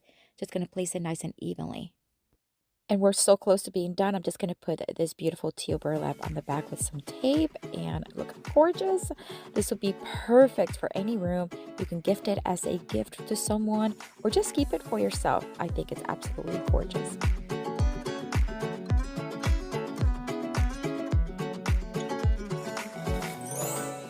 For this next DIY craft, I am going to take two of these hanging shelves. You've seen him use them before. They're so versatile. I'm going to give them just one pretty heavy coat of Rust-Oleum chalk bin in the linen white, and then I'm just going to let it fully dry. I am going to drill in the holes once again, just because I want them a little wider so I can fit jute rope that actually fits in the holes. I'm going to take this beautiful sunflower decal from Dollar Tree, and I'm going to place it, leaving the boards about 1.5 inches away from each other. Once I have it secured in place, I'm going to flip it over and I'm going to cut the excess decal using my X-Acto knife. And it's going to be very simple. I'm just going to take the jute rope, and you can use any rope you have, any string you have. I'm going to start at the back, thread it through the back to the front, knot it, and then loop it in and out all the way through the boards. So I'm just going to make sure that it is knotted on each top, thread it on the other side, and then we're just about done with this one. It was such a fun one and so easy. This will be a total beginner's craft, and even if you're seasoned, I think it's gorgeous, and you can use any decal from Dollar Tree you want. Perfect one for you to start with.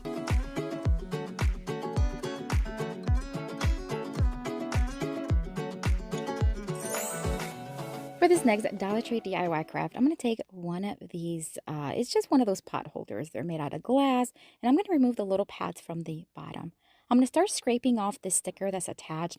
I thought it'd be easier, to be honest with you. I tried everything. I tried acetone, pure 100% acetone. That did not work. I gave it a try though. And then I tried a Goo Gone. I thought, okay, maybe Goo Gone, it'll work. Nope, it didn't. So then I just kept on scratching it, just making sure it was very light though. So if you're going to recreate this, do it very softly with something that may not scratch the glass. You can also try using maybe like a credit card or a scraper, whatever you can. This little scraper worked for me, but in the end, it took me forever. I'm being very honest with you. Now, I did finish everything off and cleaned it off with a Brillo pad. That worked. So maybe try that from the very beginning. We'll see. I'm going to tape off one of the edges. This is so that we can tape and hot glue some ribbon at the end. I'm just going to do a couple of coats and remove that, let it dry. Then we're going to place this beautiful decal from Dollar Tree, and we're just going to place it here and there. I'm just going to cut what I need and place it where it looks nice and pretty.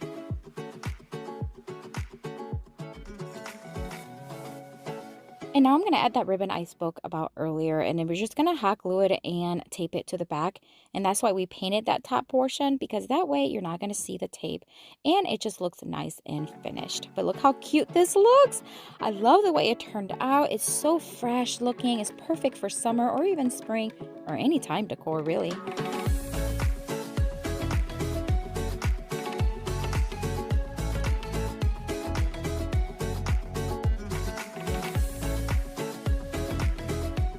For the next Dollar Tree DIY craft, I'm going to take the same decal from earlier, and I'm going to use it on this beautiful oversized mug. It could be used for coffee or even soup, and it would make a great gift.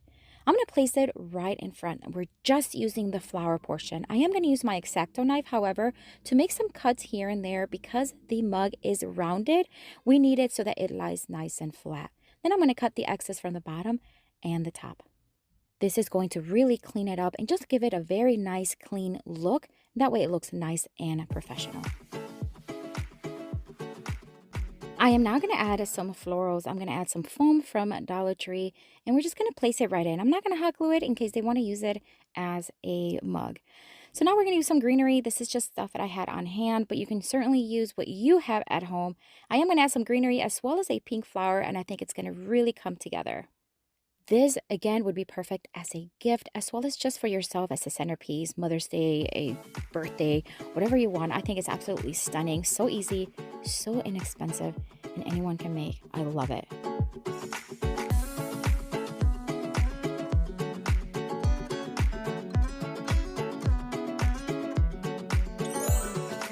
For the next Dollar Tree DIY craft, I'm going to take these three garden signs. They're just at Dollar Tree. I removed the jute string from it, and now I'm going to paint them white. I'm going to use chalk paint, use any paint, any color you want, and then I'm just going to let them fully dry. I am going to use a combination of two decals. This one that says faith, hope, and love, and I'm just going to place them staggered, one to the right, one to the left, one to the right, and that way it's just going to have a nice character.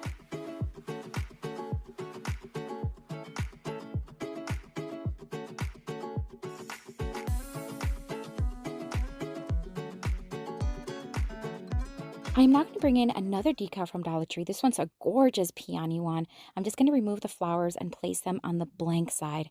I am going to ensure that I am placing them at different angles. That way you can see the pink, you can see the green, and it's just going to look nice and pretty.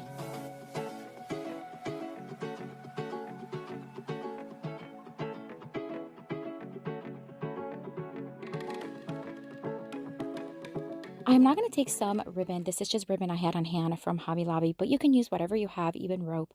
I'm going to start hot gluing it, leaving about an inch in between each blank. I'm going to hot glue it on one side, loop it at the top, and then hot glue it down the other side.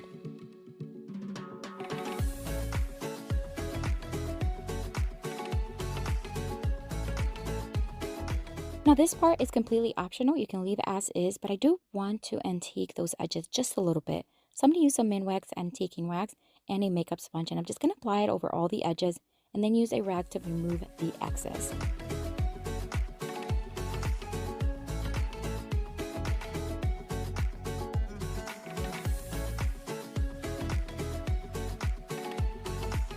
And then now to really just soften those edges, I'm now going to dry brush some white chalk paint. This is just going to mute down the darker brown just a little bit more so it's not as dark. And we're just about done with this one. I gotta say, it is such a beautiful, good size too. This one you can use at home. You can use as a gift as well. And you can use it year round, but I think it's perfect for spring and summer. Let me know what you think of this one.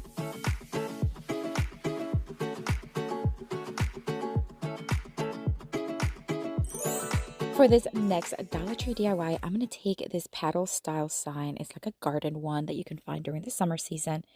I'm just going to take everything off from it, and then I'm just going to give it a couple of coats over Rust-Oleum chalk paint and the linen white. It has this beautiful round shape, and I thought it'd be perfect to create a hanging shelf. So I'm just going to drill three holes actually, evenly separated, and then I'm going to take my stitching needle, thread some white jute string through it, and then I'm just going to start threading it through each hole, tying it on the bottom to create that hanging rope portion.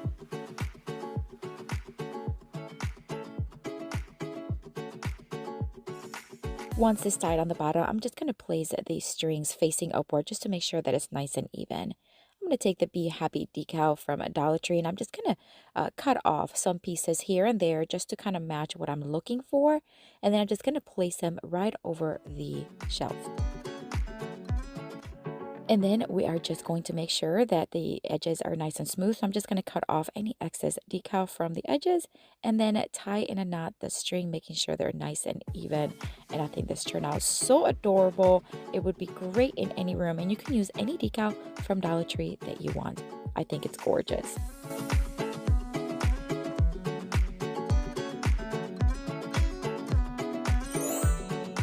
For this next DIY craft, I'm going to take one of these wooden crosses from Dollar Tree. You can find them in the craft section.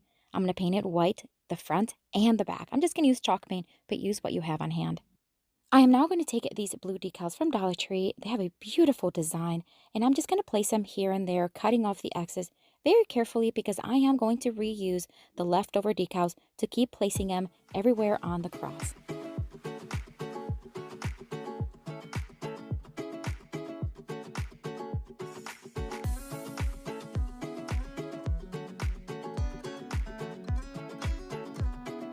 Now it's time to start adding some greenery and some flowers. I'm going to use these from Dollar Tree, and I'm just going to place them right in the front. Actually, I think they're from Walmart. I'm going to cut picks, hot glue them here and there facing one way and then the other way.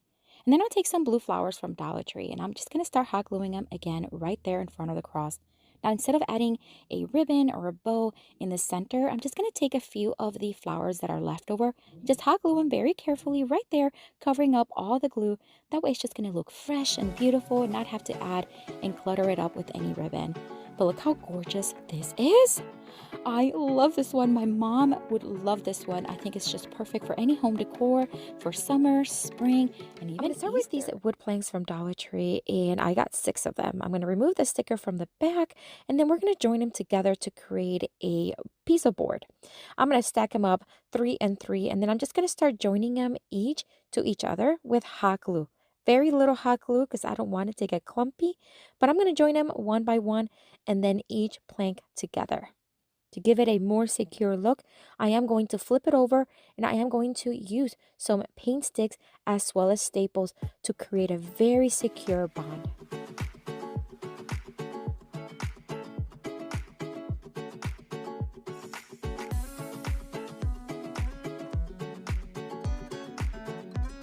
And now that everything's put together, we are going to give it 2 coats of Waverly chalk paint in the white, but you can do any color you want. I am going to add a stencil to the front of this board, and it's a stencil from Essential Stencil. I do have their website down below in the description box, but if you have stencils at home that you can use, or even if you have a Cricut, you can certainly do whatever design you want for it. I am going to sand it down just a bit, wipe it, and dust it really well. It's just going to smooth it out and just distress ever so lightly those edges. Here's the stencil. It's a beautiful Highland cow, and I think it's so gorgeous. It can be very patriotic themed or farmhouse theme. I'm going to go with the farmhouse theme. The stencil came with 2 options. I'm going to take some black paint. This is Waverly, and I'm going to remove a lot of the excess paint from the stenciling brush. And I'm going to work that paint right inside the brush and then very lightly go in a circular motion. This is going to give me a very clean stencil without any bleed through. Many of you have always asked me, how do you get no bleed through? This is it, my friends. Very, very little paint. Remove the excess, work that paint inside of the brush, and then ever so lightly start stenciling in a circular motion. Don't press down hard. Look how beautiful this turned out. I love it. Here's the second part. I'm just going to do the sunflower portion, tape it down, and I'm going to use some yellow, some antiquing wax, and some green paint.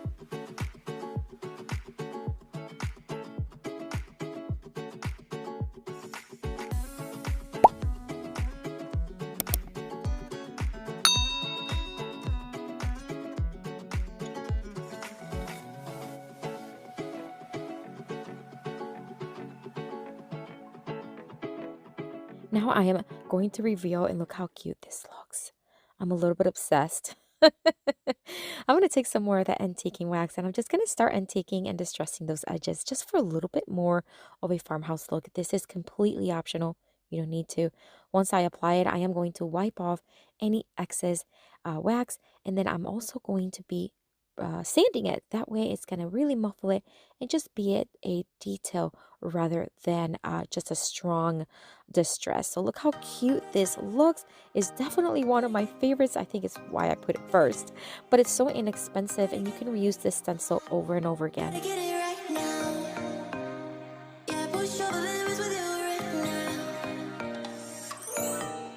For this next DIY craft, I'm going to go in my stash of wood. My garage is a hot mess, but we do have this stash of woods that we use from different projects, and recently we redid our bathroom and I just had these pieces. I honestly found them these sizes. I did not have to cut them, but if you have anything at home, you can just cut them in a staggered size, one larger than the other. We're also going to be using these wood stars from Dollar Tree, and they have these dowels. I found this drill bit that kind of looks like the same size. We'll see if it's going to work.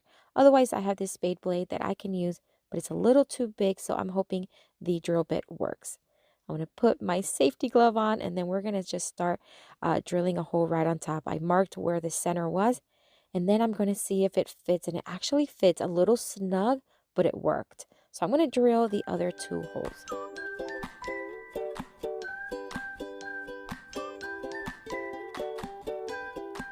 I'm going to start to sand down the pieces. Now this is just to smooth them out, remove any grime, and just get them prepped for some paint.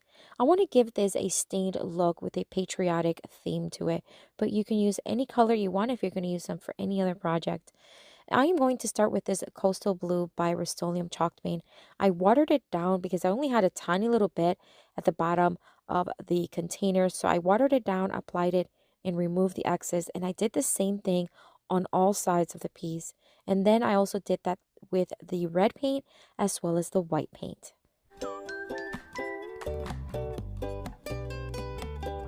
So while those pieces dry, I'm going to start working on my stars. So I'm going to remove the sticker from them, and I'm going to give them each one coat of Waverly chalk paint in the white.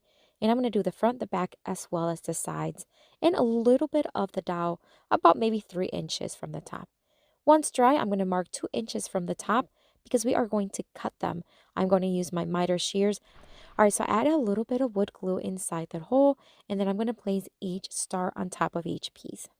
We are making a patriotic decor, and it kind of looks like little firecrackers, but it could just be anything. So now I'm going to attach all pieces, and I'm going to use my brad nailer. Now, I don't use this often, but I am going to use my 2-inch nails and some wood glue to attach them. These are very thick pieces, so I want to make sure that brad nail goes right through them. I'm going to add 3 nails in each side. And let me tell you, this is a very sturdy piece. I love creating pieces like this because I can either keep for myself and look really high-end, or even sell them for a really high profit.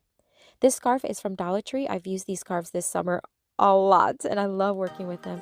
That one has a patriotic thing. I just tied it around, made a very loose bow, and look how cute this looks. It's already in my decor in my living room, and I'm loving it.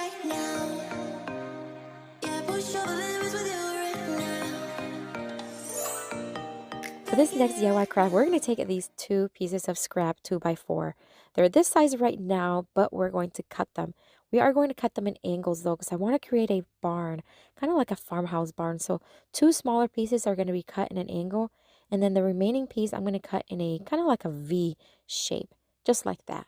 I'm going to use my miter saw to cut them, and this is what it looks like when you put them together. I'm going to sand them down just to remove any of the splinters and just smooth out the pieces. These are truly scrap pieces, and they were rough.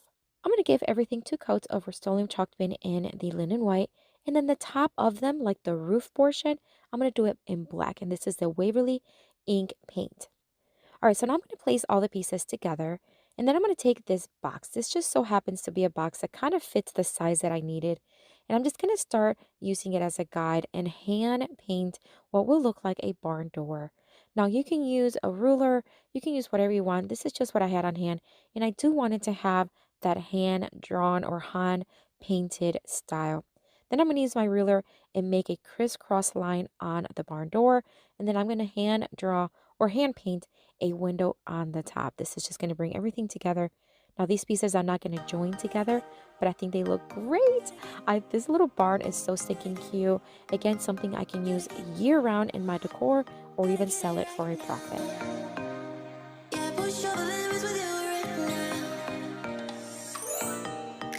For the next DIY craft, I'm going to take this wood paneling that I had in my scrap pile.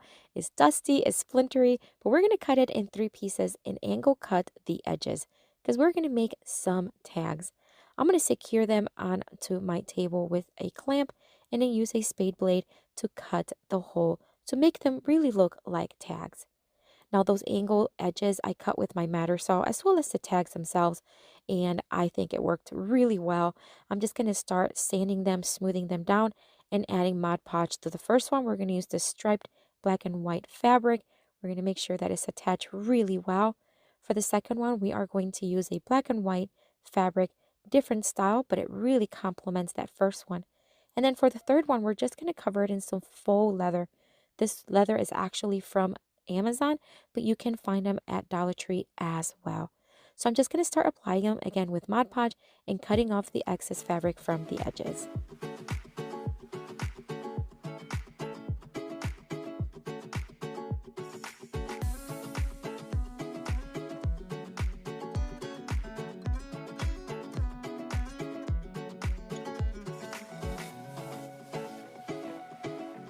Of course, I want to make sure that I remove the excess fabric from the hole, so I'm just going to use my X-Acto knife and my scissors to do so. I created a couple graphics for them. This one has a little chicken and the chick, and I'm going to place it on the bottom. And then for the other one, I created a little cow for a little farmhouse look, and I'm going to place it on the bottom. For the black one, I created a decal that says Farm Sweet Farm, and I'm just going to add it right there in the center. So the next thing I want to do is I want to tie these together and create like their hanging tags. So I'm going to add some nautical rope from Dollar Tree to 2 of them and tie them in a knot right on the top. Then I'm going to stack them together in a way that kind of looks like it flows.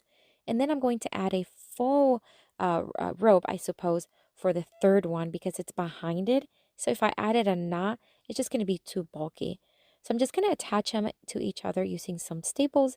And then I am going to just add a full rope to the third one just by attaching it in the back. Once I have it attached, I'm just going to pull them all together towards the top. This is just going to make it look like they're just all hanging around together. And I am going to tie them with some jute string to the top. I'm going to cut off and even out the nautical rope from the top. And then I'm going to use this little garland. It's a wired garland from Dollar Tree. And I'm going to make 2 small little bows. And then I'm just going to hot glue them right where that jute string is. That way it's just going to add a nice detail. And I think this one is adorable. You can make this in any theme. If you're not into farmhouse, you can make them for Christmas, for fall, for spring, anything. These are paper packs that you can find in their crafting aisle. And I thought I have never thought about crafting with them. So I brought a couple of them home and I'm going to quickly show you the variety of paper that it has. It has different textures, different finishes, some with glitter, some thinner, some thicker. The variety that they have is intense. I was so impressed with all the texture. Some of them has so much texture, it actually looked like pressed paper. You know what I'm talking about? Anyways, they all have different colors and the possibilities are endless. So I wanted to quickly show you the variety of paper that you can get in each pack. I am in love and I'm going to show you how I'm going to use a few right now. I want to start with this picture frame. I found this also at the crafting section, and I love that it had this unique shape all around the edge. So I'm going to, of course, remove the plastic, and I'm going to remove the middle portion. We're going to replace it in just a minute. Then we're going to paint the back of the frame. I just want to make sure that the back is going to be nice and neutral, but look finished. So I'm just going to do that real quick with a Waverly chalk paint in the sandstone tone. Then I'm going to let that dry. And now I am going to work in the middle portion of it. So I'm going to take the one that it came with and I'm going to use it as a guide. I'm just going to place it in the corner. I'm going to trace it with a pencil. That way I am going to have a piece that's going to go in the center, that's going to be updated and new, but still have the same exact shape and size. So once I had it cut, I put that to the side temporarily. Now let's get to the fun part. The back side is already dry. I'm going to take this piece of paper. It came in the pack, the yellow tone. It has a little bit of a glittery finish, and I'm just going to start tearing them in pieces. I want to see that torn look and the white really pop. So I'm just going to start Mod Podging it all around the frame.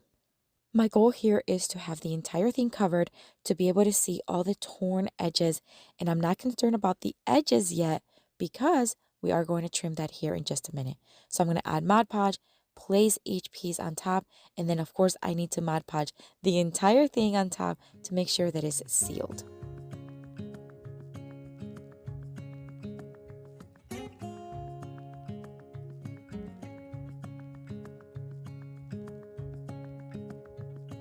I let it dry for maybe about an hour under a fan and it is gorgeous. Okay, so now it's time to start trimming. I'm going to use a very sharp X-Acto knife. I recommend very sharp because it just goes so much quicker and it's cleaner and smoother. I'm going to go all around and just start cutting the excess paper from all the edges. It's a little thicker because this paper is actually more like cardstock, and then also with the Mod Podge it made it really thick, but no big deal. The X-Acto knife really worked well. So I'm going to trim the outside edges as well as the inside, as you see here, so everything is nice and smooth. So now that we have the frame nicely covered, look how pretty that looks. All right, we're going to flip it over, and I'm going to make sure that that little hole that I pointed to is going to be facing towards the bottom. I'm going to place that piece of yellow paper that I trimmed earlier, or not yellow, orange. And then I'm going to take one of these stickers. You know, I love Dollar Tree stickers. They're very versatile. Possibilities are endless. I want to grab this one right here, and I think the yellow on the sticker really pops with that yellow around the rim. I'm going to place it right in the center, And then to finalize things, I'm just going to flip it over, and then we're going to add a little dab of hot glue inside the hole, because the frame did come with this little dowel that you could just place on there. And that way you can actually stand the frame. This would be a great way to actually display pictures, of course, but something like this you can have it year round, and I think is absolutely gorgeous. You can use any paper, any design for this style.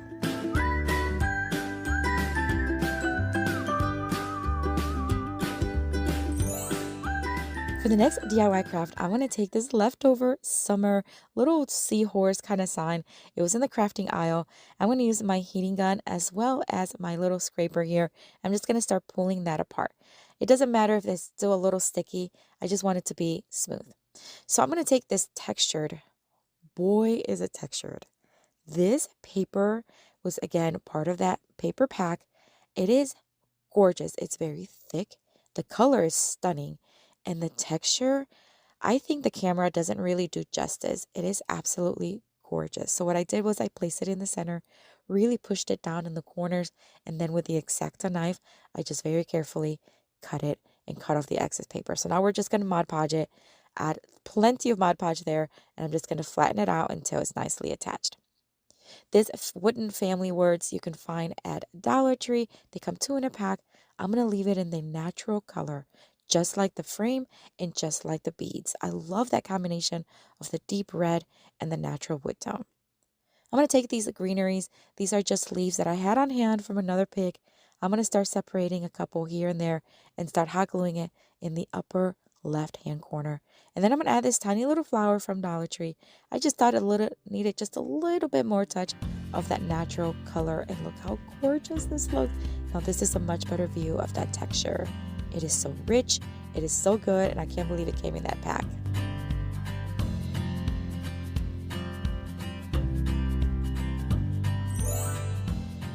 For the next Dollar Tree DIY craft, we're going to take this tiny little cutting board. I recently did another craft with it, and I loved it. And I had an extra one, and I thought, let me do something with it. I'm going to paint the entire thing white. This is Waverly chalk paint in the white. I'm going to do the front, the sides, as well as the back. And then we're going to give it a little bit of a distress with some antiquing wax from Waverly and a little chippy brush. And I'm just going to very lightly dry brush some lines going vertically. Okay, so once I had it completely distressed, it dried really fast. I'm going to take this piece of paper that came again in the pack, and we're just going to start tearing it once again. And this time I'm going to use the guide, like the edge of the cutting board, as a guide, because I want it to fit nicely on the bottom of the cutting board. Now this is going to be like a little pocket. So I'm just going to start tearing as needed. And then I'm going to take some thumbtacks and I'm going to start hammering them, one in each corner, making sure that I am leaving a little bit of an opening, like a pocket style, right in the center. All right, so we're just about done here. I'm just going to place some greenery and some flowers right inside the little pocket. These are just random greenery that I had on hand, and then I added some pink flowers to really make that pink from the paper pop, and I think it's stunning. This would be great in a tier tray or just a little detail to add in any part of your decor, and you can change it year round.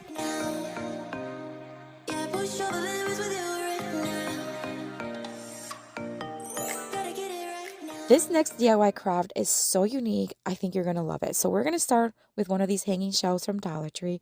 We're just going to fill in those holes that it has, just 2 on the bottom. You don't need the ones on the other side. Once dry, I sanded it down, including the entire thing to make sure it has no splinters and it's nice and smooth. Dusted it well, and then I'm going to paint the whole thing white using Waverly chalk paint in the white. Of course, I'm going to let that dry, and then we're going to bring in this love ladder style sign from Dollar Tree.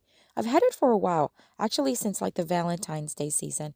So I'm just going to try to carefully remove the love portion using my heating gun as well as my little scraper, and it worked really well. I really went very carefully because I don't want to snap it.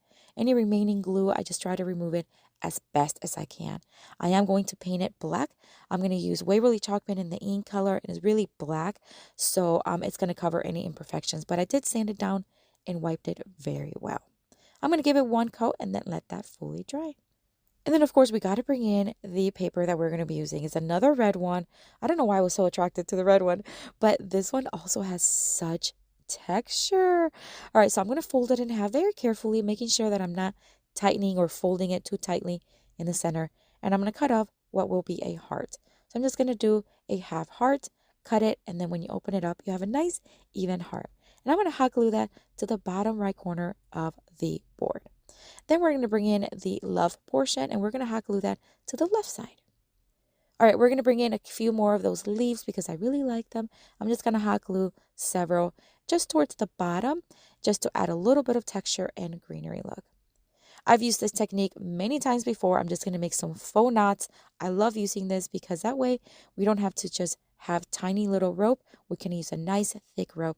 So I'm going to hot glue 2 faux knots right on top of the holes that were already on the board. And I'm going to cut off the excess rope on each side and then hot glue it. And then on the back, we're just going to add another piece of the rope. Nothing fancy. You know I love to have something to hang it with, although it is optional. And look how stunning this looks. I love the way it looks. It's very romantic, but fresh and unique. I love it. Let me know what you think.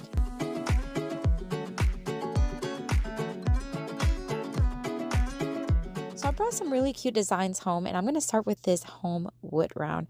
You can find these in the crafting section, and they're a little bit smaller than a regular wood round, but they are really cute for home decor.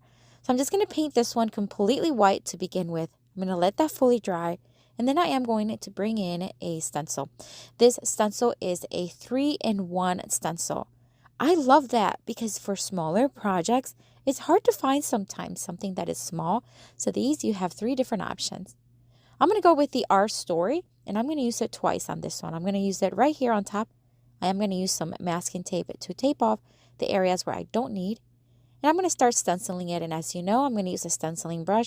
I'm going to remove the very much excess of the paint from the brush. And then I'm just going to start doing circular motion, taking my time, not pressing down hard, and then stenciling it. I'm going to wipe off the story portion of it. I'm going to reuse the part that says hour, and I'm just going to again place it and then tape off the story part. That way I'm not going to be stressed about stenciling that portion. I'm going to do a green color now, and I'm just going to lightly stencil it once again, doing that circular motion, and this is going to really ensure that there are no bleed through. And I got to tell you, I'm pretty impressed. Now, when I removed the tape, it did pull off some of the smaller, like the little separated sections, because the stencil is actually really thin. It's not a very, very thick stencil like most stencils are, so keep that in mind. I'm going to paint the rest of the word home using that same beautiful green tone.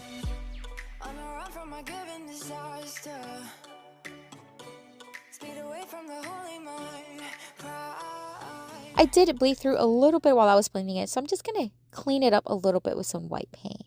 I'm going to bring in these rub-on transfers from Essential Stencil. I had them left over from a previous project that I did for Easter. And I'm going to cut off a piece that looks really good in the size and shape for that upper portion of the wood round. The way these work, you just remove the back from it and you start scraping it. You scrape and you lift the plastic as you do it, and that way you'll ensure that it'll attach nicely. Now, looking back, I would have put this one a little lower, and you're going to see what I'm talking about here in a minute. So if you're going to recreate something like this, just make sure you add the florals a little bit lower.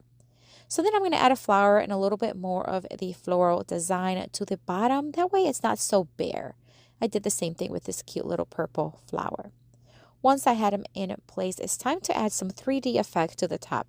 So I wanted to keep it like this at first, and then I thought, let me just add some greenery and some florals. And this is where I thought I would have just added the transfer a little lower. You could have seen that floral design so much nicer. But nonetheless, I'm going to show you the entire process. So I'm just going to hot glue the greenery and the flowers right to the top. I'm going to flip it over, and then I'm just going to add a random ribbon that I had left over in my stash. I'm going to hot glue it and tape it for a secure hold, and I think it looks gorgeous. As I mentioned, I think I would have added that rub-on transfer a little lower so you can see it more. Overall, really love the way this stencil turned out. Gorgeous.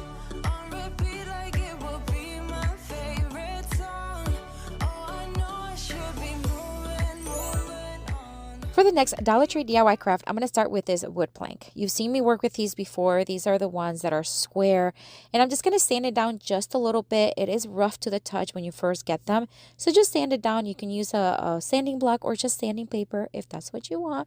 All right, so once I sanded it down, I am going to wipe it down really well, and I'm going to give it one coat of white chalk paint. This is by Waverly. You can do any color. Remember, I love white just because it's just my preferred go-to color. But you can use any color you want.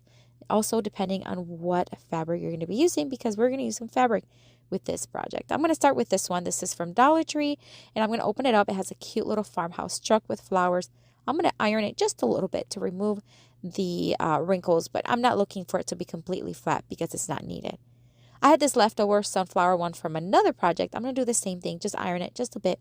And then I'm going to cut them in pieces. They're about maybe 2 inches by 10 inches, give or take. Doesn't have to be perfect.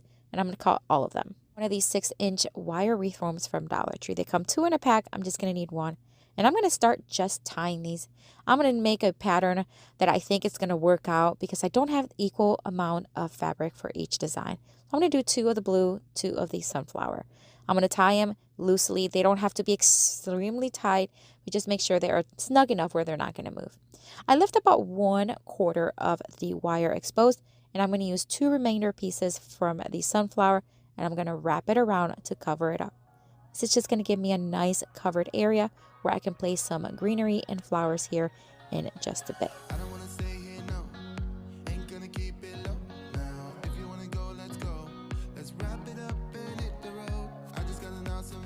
I am going to trim just a little bit of the fabric. This is that way they're all about the same size. And then we're going to add some greenery. This is greenery I already had on hand. I do get these on Amazon. And then here we go back to the plank. It's fully dry. I distress the edges just a little bit, but it's completely optional. We're going to start using this stencil. Now this one seems even thinner. It almost felt like a sticker. I don't know how to describe it. But nonetheless, we're going to give it a try. Again, I'm going to tape off some areas that I'm not going to need. And we're going to start stenciling. I'm going to use the Rust-Oleum blue chalk paint, and we're just going to start doing the circular motion very lightly, not pressing hard on the brush at all. And then the loved portion, I'm going to do the Venetian yellow milk paint by Rust-Oleum. And then to reveal it, I got to say I'm pretty impressed. Now the technique that I use with the circular motion, it does help with bleed through, but look at that. It looks pretty crisp considering it is a very inexpensive stencil. Now I'm going to take some pipe cleaners, or only 1 pipe cleaner, and I'm going to cut it into 4 equal pieces. And I'm going to hot glue them to the back of the plank. I'm going to do 1 in each corner, making sure that I'm bending it in halfway. To add a little bit more security, I am going to add some masking tape, a little piece in each one, just to hold it even tighter. This is going to help me attach this board onto the wreath form. So I'm just going to thread the pipe cleaners right through the wire in between the fabric and then tighten it in the back. And I'm going to do that in all 4 corners. This was perfect.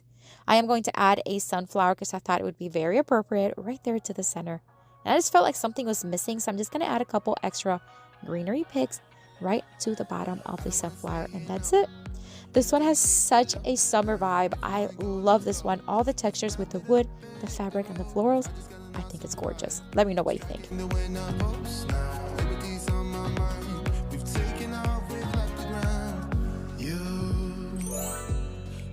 For the next Dollar Tree DIY craft, we're going to start with this wooden plaque. You can find these in every shape at Dollar Tree. I am going to remove the sticker, and I'm also going to sand it down just a little bit. They're actually very rough to the touch when you first get these, so just sand it down very lightly, and then of course you want to wipe it off really well. This time I'm going to put a glove on because we are going to be staining it using the Rust-Oleum chalked glaze in the brown tone and a little piece of rag. I'm just going to start staining it and removing any excess as we go. All right, we're going to use that same green stencil from earlier. This time, instead of the Our Story, we're going to use the farmhouse portion. Once the plaque was dry, I'm going to stencil it once again using the same technique. Very little paint, circular motion, and look how gorgeous that is. Oh my gosh. All right, we're going to take this greenery pick from Walmart, and we're going to take a couple of the picks from it. We're going to staple it right to the top. We're going to create a little swag for it. And then we're just going to fill in with just a few extra picks and then done some cute little flowers from another pick from Walmart. We're just going to hot glue them right there in the center. Now for this next part, do this before you add the florals. I was hammering it. I was like, oh gosh, I hope it didn't. But it looks great. I think it turned out so gorgeous. The color combination is so dreamy. Very farmhouse look. But I'd love to know what you think of this one.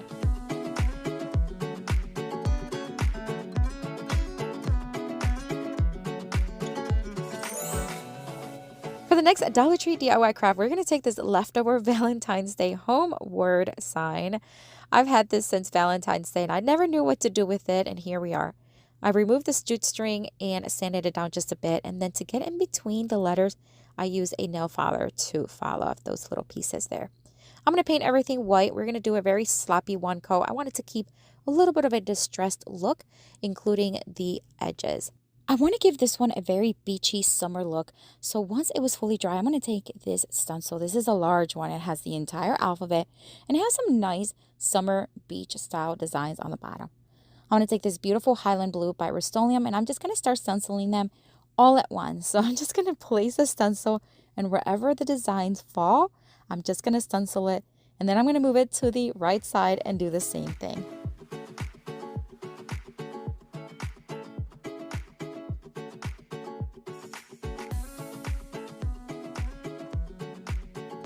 I gotta say, I'm pretty impressed with these stencils. Now, the quality of the plastic is not the best, but I really like that it got a clean stencil, and I love that. I added a sand dollar as the O, and I just hot glued it in place. Very simple, very quick. What do you think about this one? I love it.